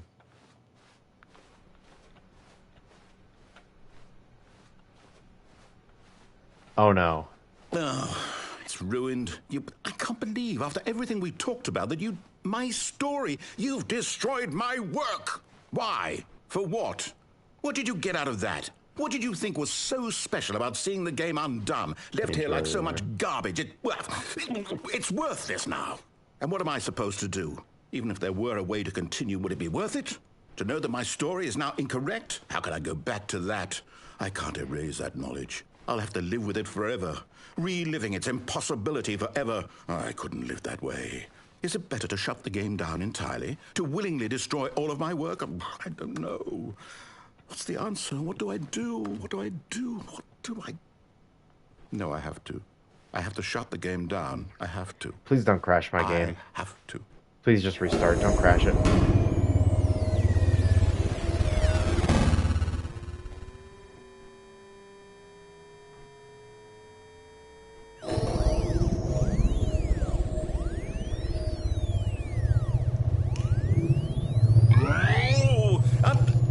I'm here.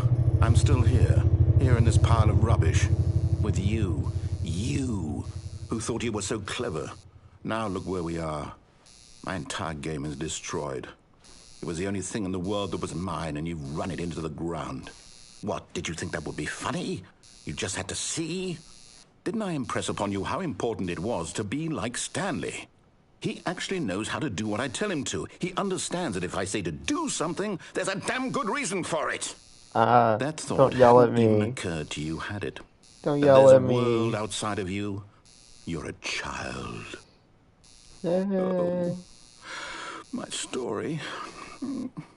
If you'd just gone through the door on the left, you would have seen it. There was a whole underground facility. You would have destroyed it and been victorious. It would have been so perfect. I worked so hard on it. I tried so hard to make... When Stanley came to a set of 2 open doors, he entered the door on his left. Stanley? Hello? Are you... Is everything okay? Stanley, please. I need you to make a choice. I need you to walk through the door. Are you listening to me? Can you hear me? Is everything all right? Stanley, this is important. The story needs you. It needs you to make a decision. It cannot exist without you. Do you understand me? Whatever choice you make is just fine. They're both correct. You cannot be wrong here. We can work together. I'll accept whatever you do. I simply need you to take that step forward, please. Choose. Do something. Anything. This is more important than you can ever know. I need this. The story needs it. So, you hear me? Are you there? Are you listening to this? Stanley, are you there? Okay. It's okay, I can wait.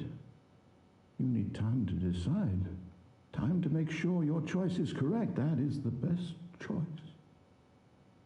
That's all right.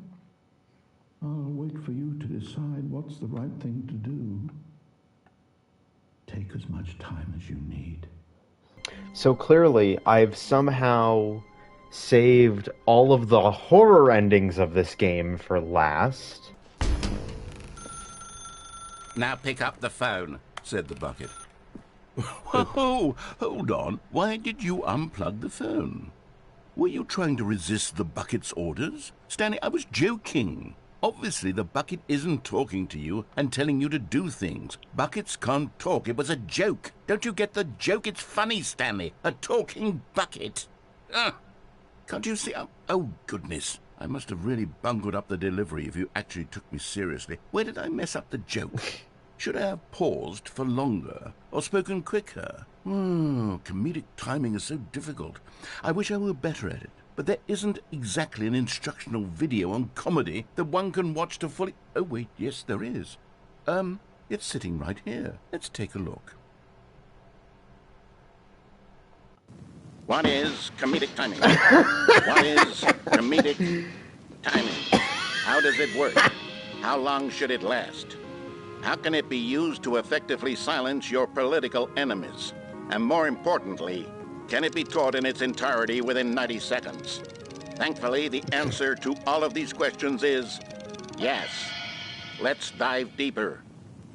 If you've ever told a joke or made someone laugh, in all likelihood, you did it while standing 50 to 80 centimeters from them in a room of no more than 76 degrees Fahrenheit, with one of your arms raised straight upward at a 15-degree angle from your body. These are the optimal conditions for good comedic timing. To begin the joke, start by stating and spelling your name.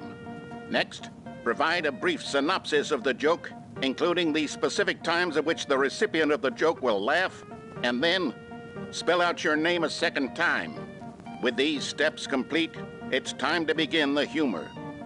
Speak the entire joke in no more than 18 seconds and no less than 13 and a half, pausing only for bathroom breaks when necessary.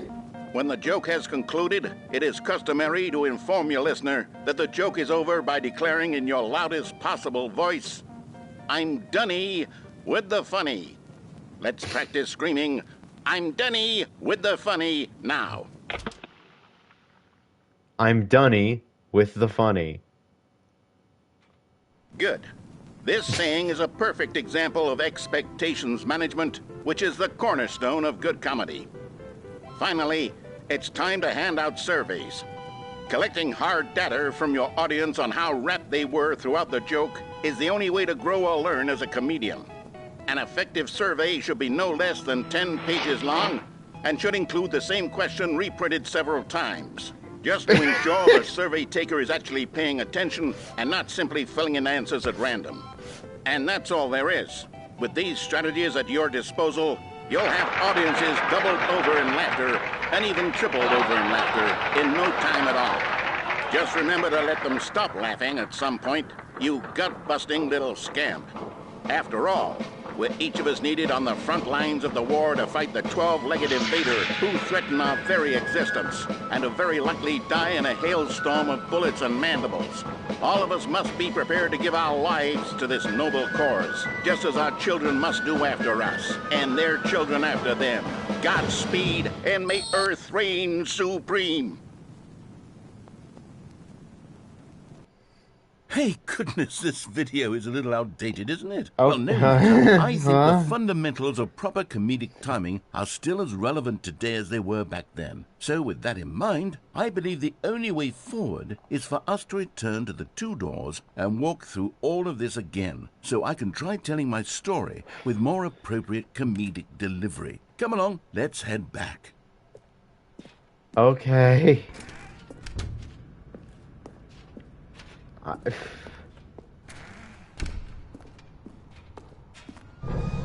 I can feel it. This time, I'm really going to nail the delivery. You'll be in stitches. A talking bucket, you'll say? How ridiculous. How absurd. What a hilarious concept. The king of comedy. That's what you'll call me. Thank goodness we have the instructional video. Otherwise, who knows where we'd be right now. Well, I wouldn't be the king of comedy, that's for sure. The bucket spoke to Stanley. The bucket spoke. The bucket spoke. Oh, I'll figure it out on the fly. No need to overthink things. Okay, glad we're taking a break from the back-to-back horror endings. What the fuck?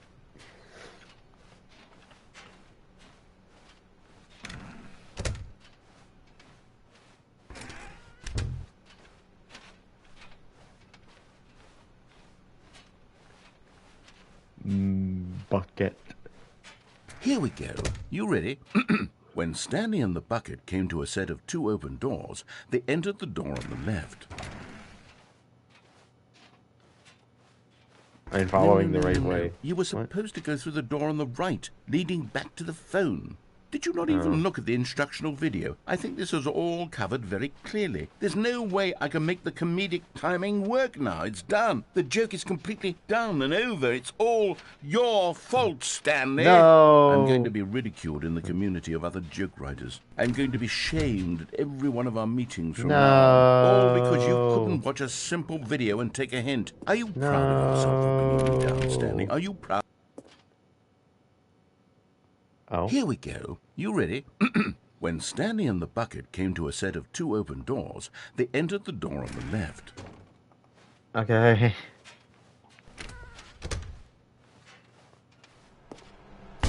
What? We're back at the phone already?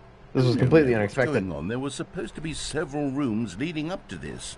There was supposed to be a build-up to this point, a dramatic display of remarkable comedic wit which culminates in this scene with the phone. But now the timing's completely off. The joke will never land. Well, not the way it was meant to. And it's all my fault. I must have forgotten that the phone room comes immediately after the two doors room. What an egregious mistake. I've made a fool of myself. I don't deserve the title of King of Comedy. I'm nothing. I'm not even the lowliest joke-telling whelp. I think I need to go back and rewatch that instructional video again. Yes, surely that will help me improve. We're watching the... Stanley, you love the bucket so much it's like you... it's as though all of your other most prized possessions pale in comparison. Yes. Yeah, Let me try that funny. again, Stanley. I heard that you are pale with shame over how unabashedly in love with a bucket you are. No? Still not? Is it the delivery? Pale with shame. Pale with shame? Pale... What's another word to describe a bucket? Stanley, this bucket is so metal, I think I saw it playing guitar. No. We're getting away from making fun of Stanley's obsession with the bucket, which was the whole point of this. I'm no good at these jokes. I need more instructional videos. That's exactly what it is. That's what will make me the king of comedy again. More instructional videos. Let's see. Chat, it crashed the game again. What time is it? Does anyone really, truly know? Of course they don't. Nobody knows anything. You and I don't even know each other. We're like strangers. Sure, I've adjusted all the game settings to your exact specifications, but who hasn't? It's just what I do, like a day job. And now, job's over. There's no more information for me to gather. I've collected all the data on you that I can. And I still don't really know you. And you don't know me. And neither of us know what time it is. I guess some settings are just unsettable. But if I'm being totally honest, the clock doesn't do anything in the game anyway. You won't have me here when the game starts next time, but that's okay. Video games were meant to be played alone. You like being alone, don't you? That's maybe the only information I really learned about you. Well, it's time for me to leave. There's still one more setting that we need to adjust, but it may take a little time before I'm ready for that. It's not really in my job description, but it's okay. Perhaps you'll see me again if you find me. Talk soon.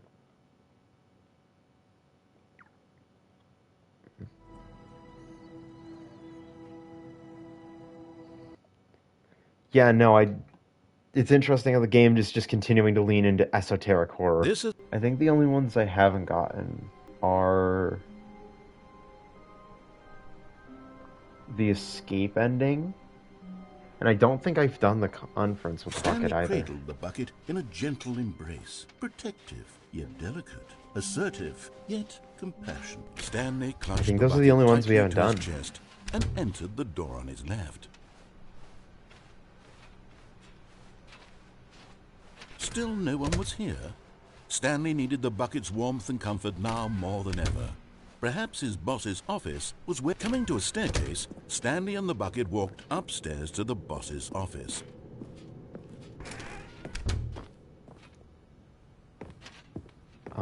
Stepping into his manager's office, Stanley was once again stunned to discover not an indication of any human life.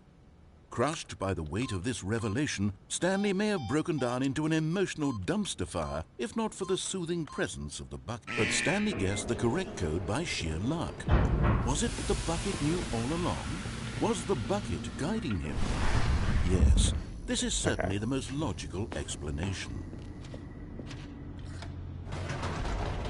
Let's do this one, because I know the escape ending can just be cracked out like that. But I know I haven't done the this elevator with the raced bucket. downward, I plummeting still don't think it towards did. an unknown fate.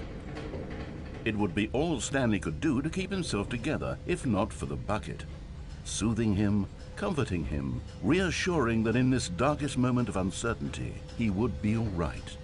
The bucket is here for you, Stanley. Everything will be fine.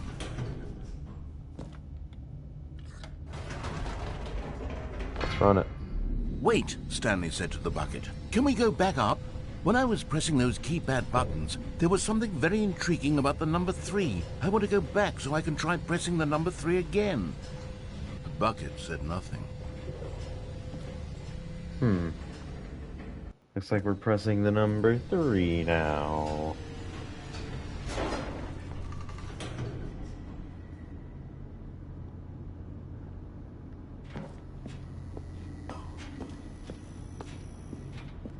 Here we are, said Stanley. Now I'm going to try out that number 3 button. He took the bucket over to the keypad and began absolutely slamming on the number 3 over... Wow, he said. The number 3 is such a special button. I'm having the time of my life. Stanley looked expectantly at the bucket, but the bucket remained silent. This was a shock to Stanley, who had always felt such a connection with the bucket. How was this not as exciting to the bucket as it was to him? Once Stanley had had enough of the number 3, he got back in the elevator. Yeah, that's enough number 3. It's not as exciting as I thought it'd be. Perhaps the bucket had missed something. Perhaps it had not seen how much joy Stanley got from slamming the number 3 repeatedly. You know, there's just something appealing about the number 3. What can I say? Actually, you know what? I should press it again. No, no, no, no, no, said Stanley to the bucket. You can't go on yet. Not till you understand how much the number 3 means to me. You and I have been through so much together, and I just want you to see what I see. Feel the happiness I feel. He smiled at the bucket, and the bucket said nothing.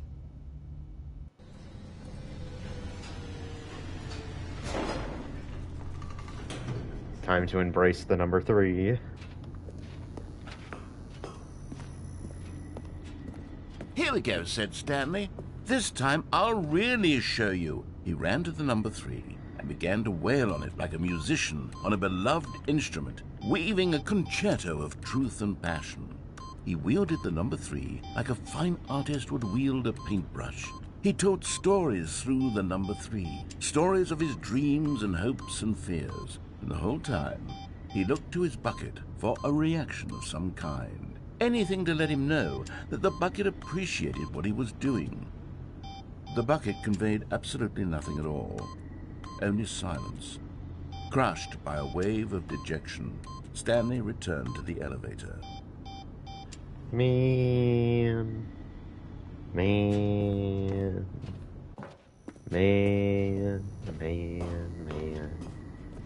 Fine, we'll go down.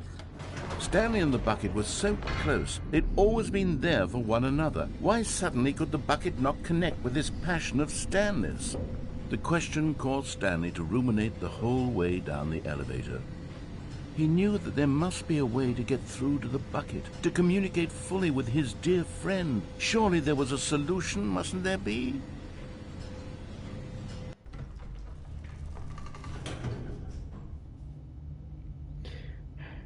Maybe the bucket just hasn't seen enough yet.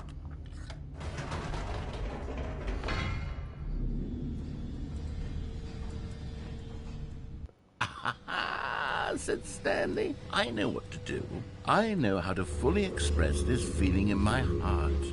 He decided right then and there that he would hold a press conference where he would speak to the public on all matters relating to pressing the number 3 over and over.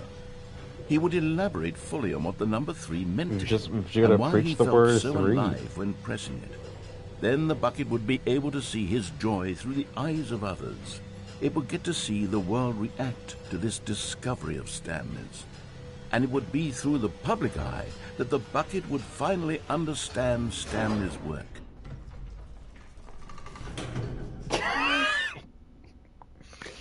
Okay. For months, he advertised and marketed his press conference, building excitement around it, developing and rehearsing it, until it couldn't be refined a single measure further. When the big day arrived, Stanley was as prepared as he'd ever been for anything in his life. 3. This was it. 3. One last chance to win the bucket over. One opportunity to share a true connection with a loved one.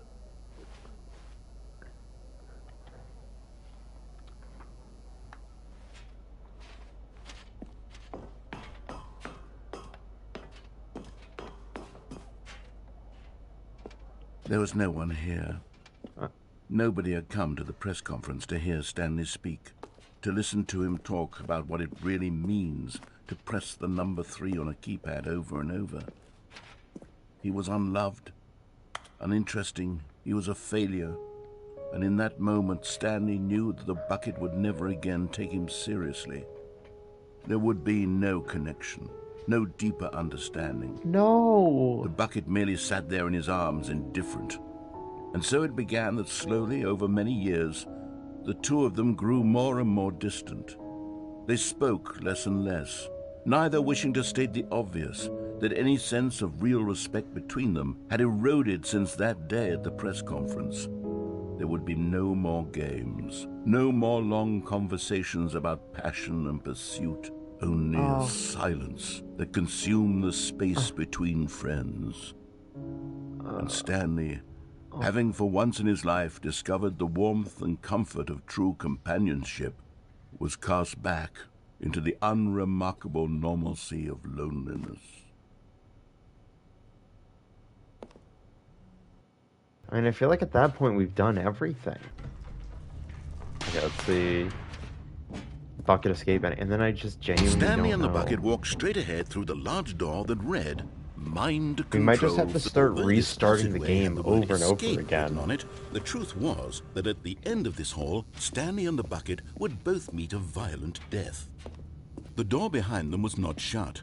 Stanley and the bucket still had every opportunity to turn around and get back on track. At this point, Stanley and the bucket were knowingly walking forward into a very painful death for each of them.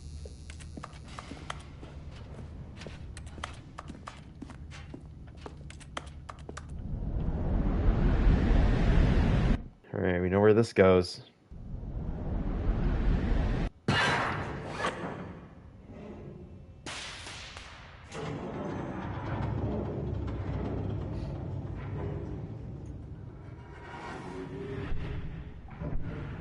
As the machine whirred into motion and Stanley and the bucket inched closer to their demise, Stanley reflected on how meaningless the bucket's warmth and comfort had turned out to be. To be sure, it puts the mind and the soul at ease to embrace the bucket, but what use is a sense of ease when you're about to be crushed to death? This is what Stanley thought to himself, and he sort of kicked himself for wasting so much time carrying a bucket everywhere. Farewell, Stanley.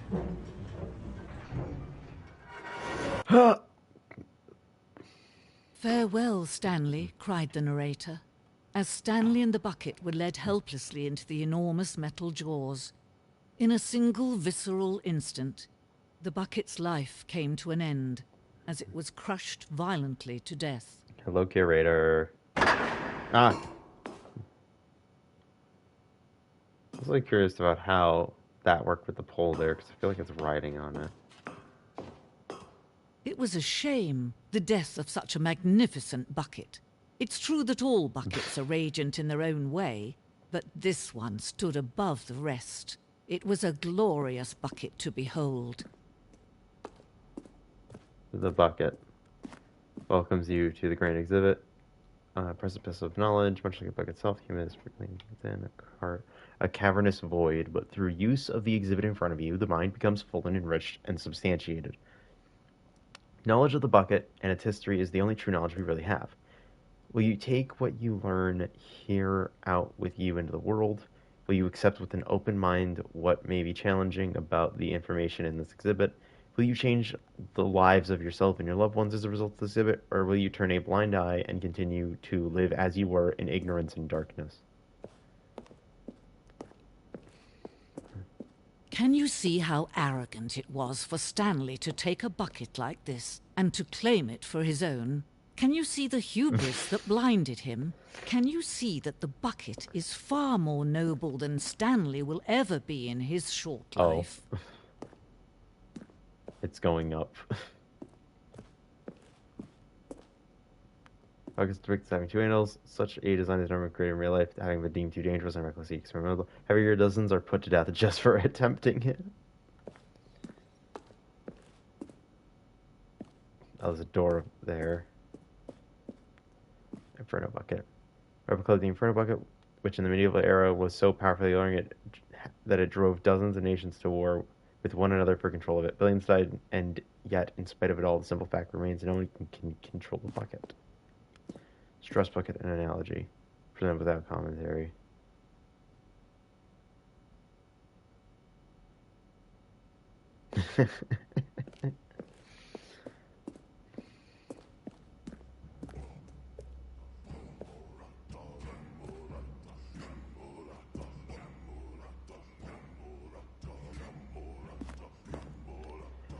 While we know that buckets predate the existence of mankind, we do not know by how long. This cave drawing depicts early man's discovery of the practical uses of the bucket, by which time the bucket had already likely been around for several millennia. Noticing these drawings of the bucket, it's allowing itself to be used, having judged humanity to be worthy of its treasures. Interesting. No man can own a bucket, and certainly not a bucket as dazzling to behold as this one. It is man who should kneel before the bucket. This piece symbolizes the necessary relationship between bucket and humanity. However, it's clear our grasp of the bucket may be... However clear our grasp of the bucket may be, there is yet more that is always out of reach. This distance inevitably is for our own good. Oh. Yoink. But there is something we can do. Something we can do together, you and I, that will right this terrible wrong. Let Stanley die. Let him be crushed by the machine. Don't reset the game. Don't give him another opportunity to run off with another beautiful bucket. We can save the world's buckets from their treatment as tools and implements if only we let Stanley die together. The bucket shall take its place as ruler, as leader, as commander of a new world, a new vision. Ooh, that's gonna leave a mark.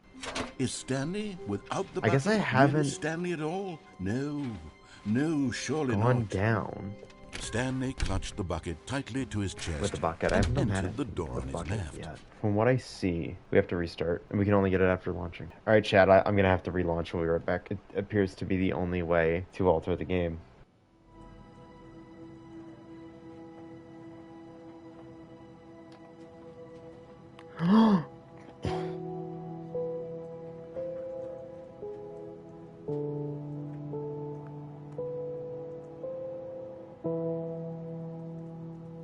The epilogue.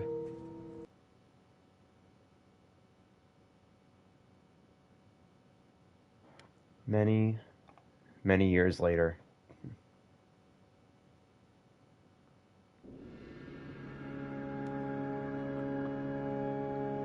Desert from the Skip ending.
What's that?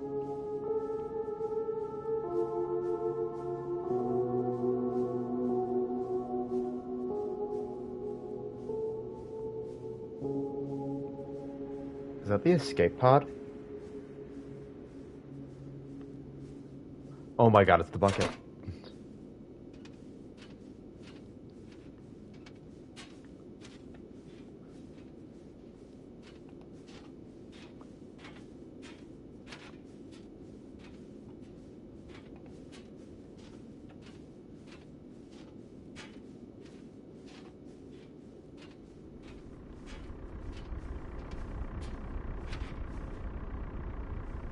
Memory Zone House.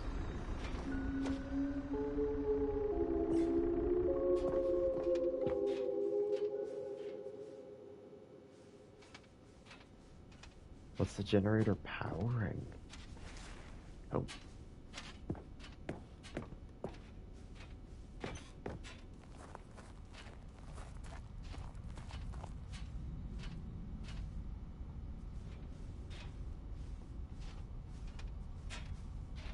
Stanley Parable 2. Like so many, I enjoyed my time with the original Stanley Parable, which underscores how truly disappointed I am with its sequel. Where the first game teamed with originality, the Stanley Parable 2 is dull, uninspired, and often insulting to its fan base. Rather than expand on what made the first game enjoyable, the sequel veers off into territory nobody asked for. An infinitely deep hole, who cares? Where are the new endings? What about enjoyable bits from the Stanley Parable 1, like the adventure line? Instead, we get an uninspired side quest collecting figurines. Even this diversion feels incomplete. Collecting all the figurines gives you nothing. I must say, though, I found the bucket to be quite comforting. A welcome reprieve from... We need to talk about sequels. SNRAF 3. Archives. From March, April, and September 2027. There's only 2 years in the future? Wow.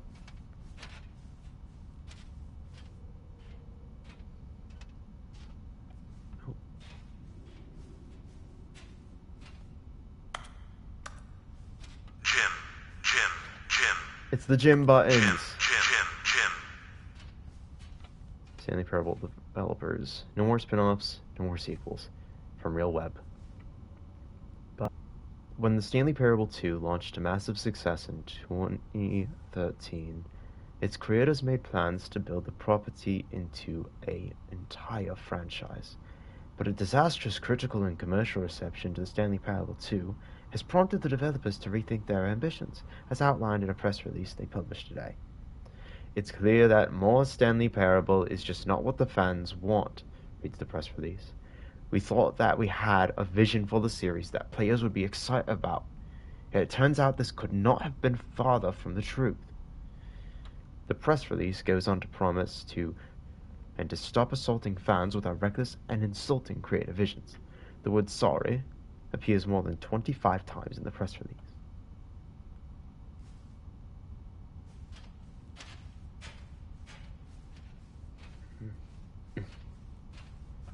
Jim.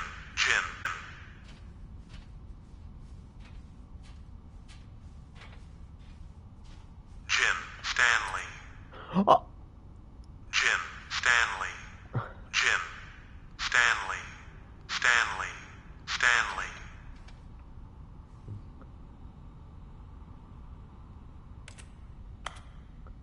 Oh,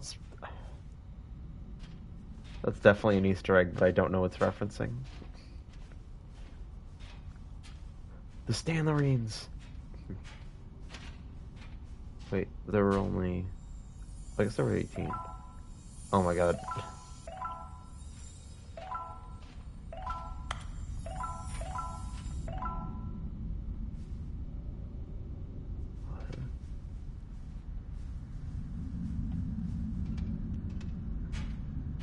Yep.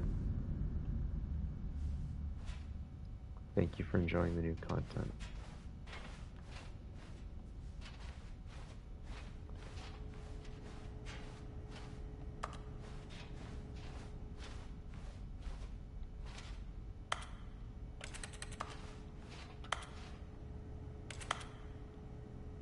Oh. Hello again. It's nice to see you. But it's terrible to learn that there will never be another Stanley Parable game. Did you read what the developer said? Preserve the integrity of the franchise. What nonsense. Stanley Parable is not sacred. We do not need to protect it. Screw the legacy. Let's keep making Stanley Parable games until the sun explodes. Let's run this franchise into the ground. Let's drag it through the mud and back.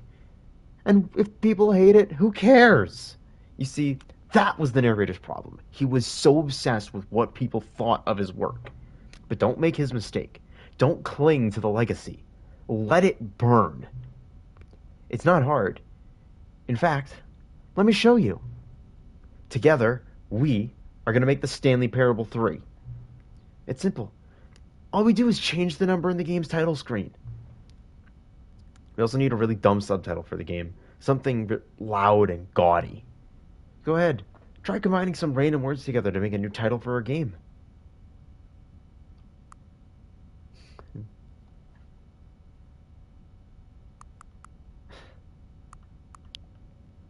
Stanley Parable 3. Infinite Tuesday. The Stanley Parable 3, Infinite Tuesday. It's absurd. I love it. Every time you restart the game, we'll advance the number of the sequel by 1 and we'll pick a new subtitle. That way, the Stanley Parable will never end. And nothing in the game itself will change when you do this either. Adding more content sounds like work. No need to do that. It'll just be the same content, recycled again and again and again, with a new title screen. What do you say? Should we go forward with this plan? I like it, but I want you to have a say as well. I mean, the narrator's gone. Let's do it. Good. Then it's agreed. A new sequel every time you start the game. And you know what? Since you've put faith in my idea, I feel like giving you something as well. You see, I'm noticing that the narrator never found a way to give you the broken trophy, did he? Of course not.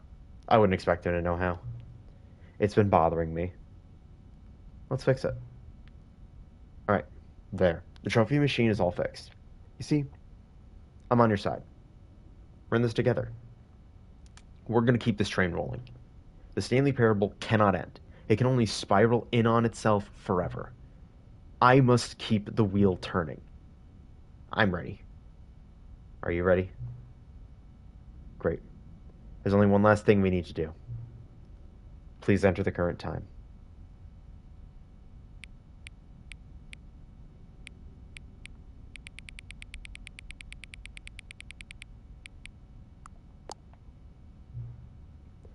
Please adjust the slider until the computer is barely visible. Thank you. Please enjoy the Stanley Parable.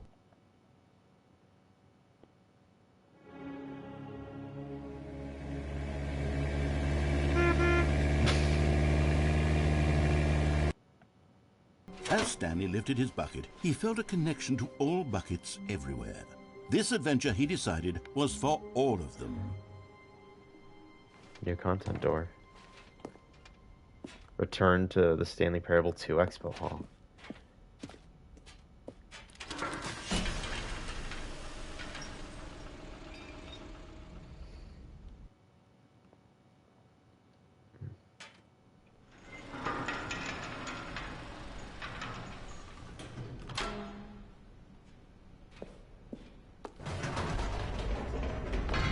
You see, Stanley, I've been reflecting on the Stanley Parable and about how roundly disappointing this Ultra Deluxe version has turned out to be. The original Stanley Parable was a landmark, and any new content for it should live up to that legacy. So forget this Ultra Deluxe nonsense. I say we take it one step even further.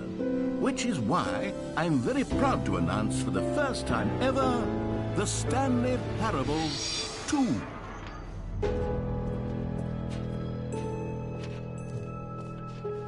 Yes, you see, isn't this far superior to a measly port with a few minor additions? Think of all the new territory we'll cover with a fully fledged sequel. An entirely new experience, built from the ground up. Why, there are so many possibilities. It could go in so many different directions. This is what fans have truly been asking for. Now, to be clear, I haven't quite nailed down what exactly the Stanley Parable 2 is going to be, but let's take a look at some of the features I've been developing for it. I figure that if I can loosely organize a handful of interesting concepts, that surely the game will sort of naturally spring up around them. Here we are. Go on, try out some of the new features.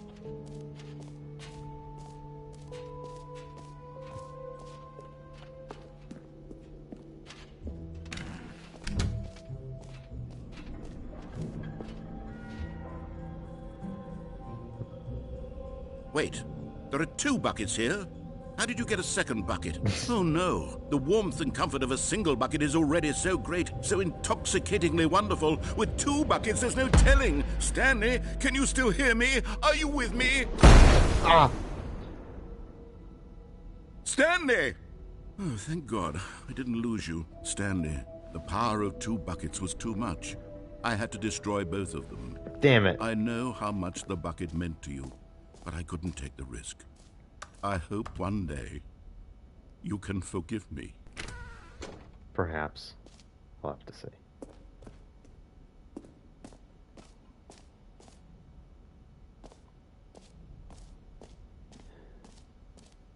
Oh, actually, I did miss this little stretch of...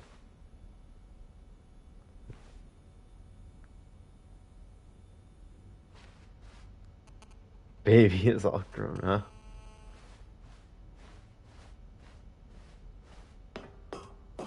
An epilogue would be fun, wouldn't it, Stanley? Yes, yes, it would go at the end of the, well, we'll figure that out later.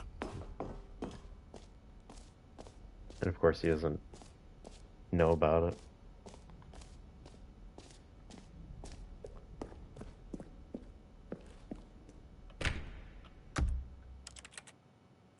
There's still nothing for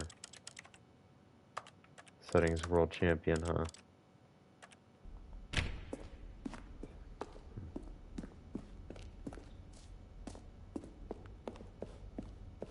Let's get that test achievement.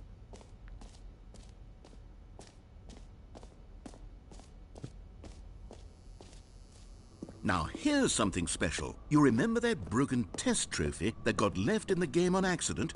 Well, I'm developing a technology to simply give you the trophy. Yes. You see, you'll come to this lever, and when you pull it, the trophy will be given to you. It's as simple as that.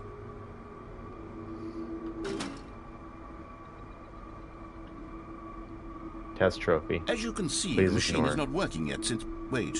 What in the holy hell is going on? You got the trophy? Why did the machine work? Stanley, I didn't fix it. I didn't do anything to it. I swear, it was broken just a second ago. Who fixed it? Is someone here? Are we being watched? Oh, God. Composure. Composure. Yes, as you can see, the machine is working as normal, as I intended. It truly speaks to the awe-inspiring magic of the Stanley Parable 2. Breathe. Just breathe. What else? What other exhibits haven't we seen yet? I am interested in the Stanley's. Out of order. You've been here already. No. What about the infinite hole? Yeah, we're still empty on the jump circle. We burned them all already, unfortunately.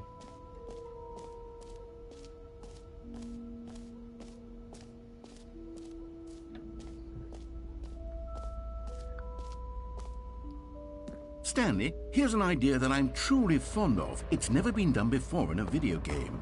This is, in fact, a hole that you can fall down forever. That's right. Infinite falling. You can fall until the end of time, if you like. A stunning leap forward for video games as a medium.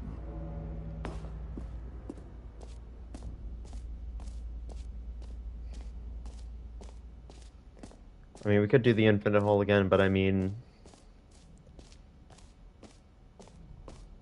Let's take it back to the real conclusion.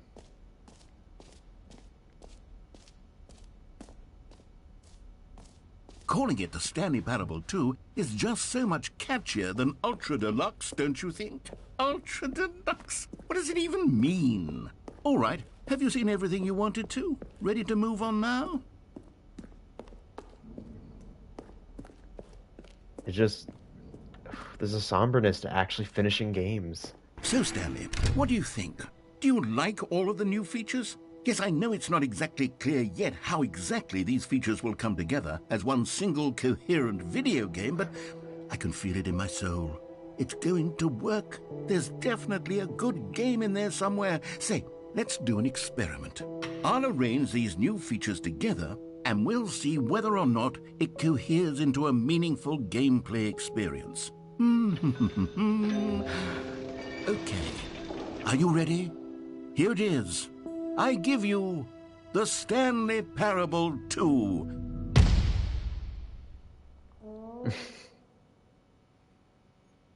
I mean, there's potential here, right? It's sort of... Okay, never mind. Hold on. Let me do a different arrangement. Okay, yes, this is much better. I feel good about this. Here we go. Version 2.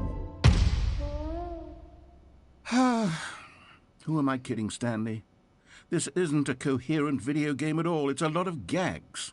And I do very much enjoy creating gags, but they don't add up to anything. I wanted more than anything to create a sequel that would capture all the magic of the first game. I wanted fans to love it. No matter how good these gags are, they won't stand on their own. They would need the structure and the gameplay of the original. Wait, maybe that's it. I can take the original Stanley Parable and simply, well, insert a few of my new features into it. Tastefully, of course. With respect. With care for the vision and integrity of the original game. Would it possibly work? I suppose it could. But it would need a really, really tremendous title screen. A title screen that says with bold and uncompromising conviction, "This is the Stanley Parable 2. Let me see if I can whip something up. All right, perfect. Go ahead. Take a look.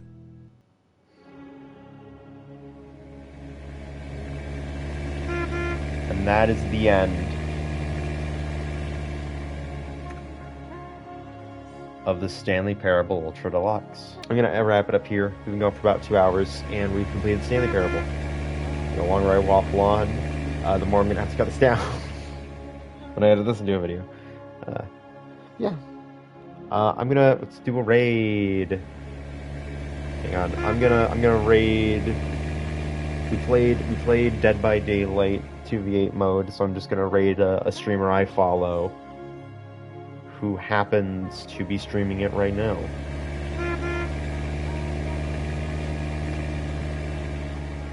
Yes, there we go. So yeah.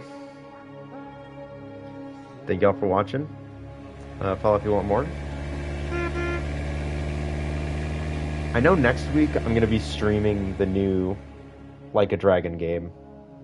But we'll see. We'll figure out what we're going to do until then. But yeah, thank y'all for watching. GG12 and 12. Good night. What's up, everybody? Bye-bye.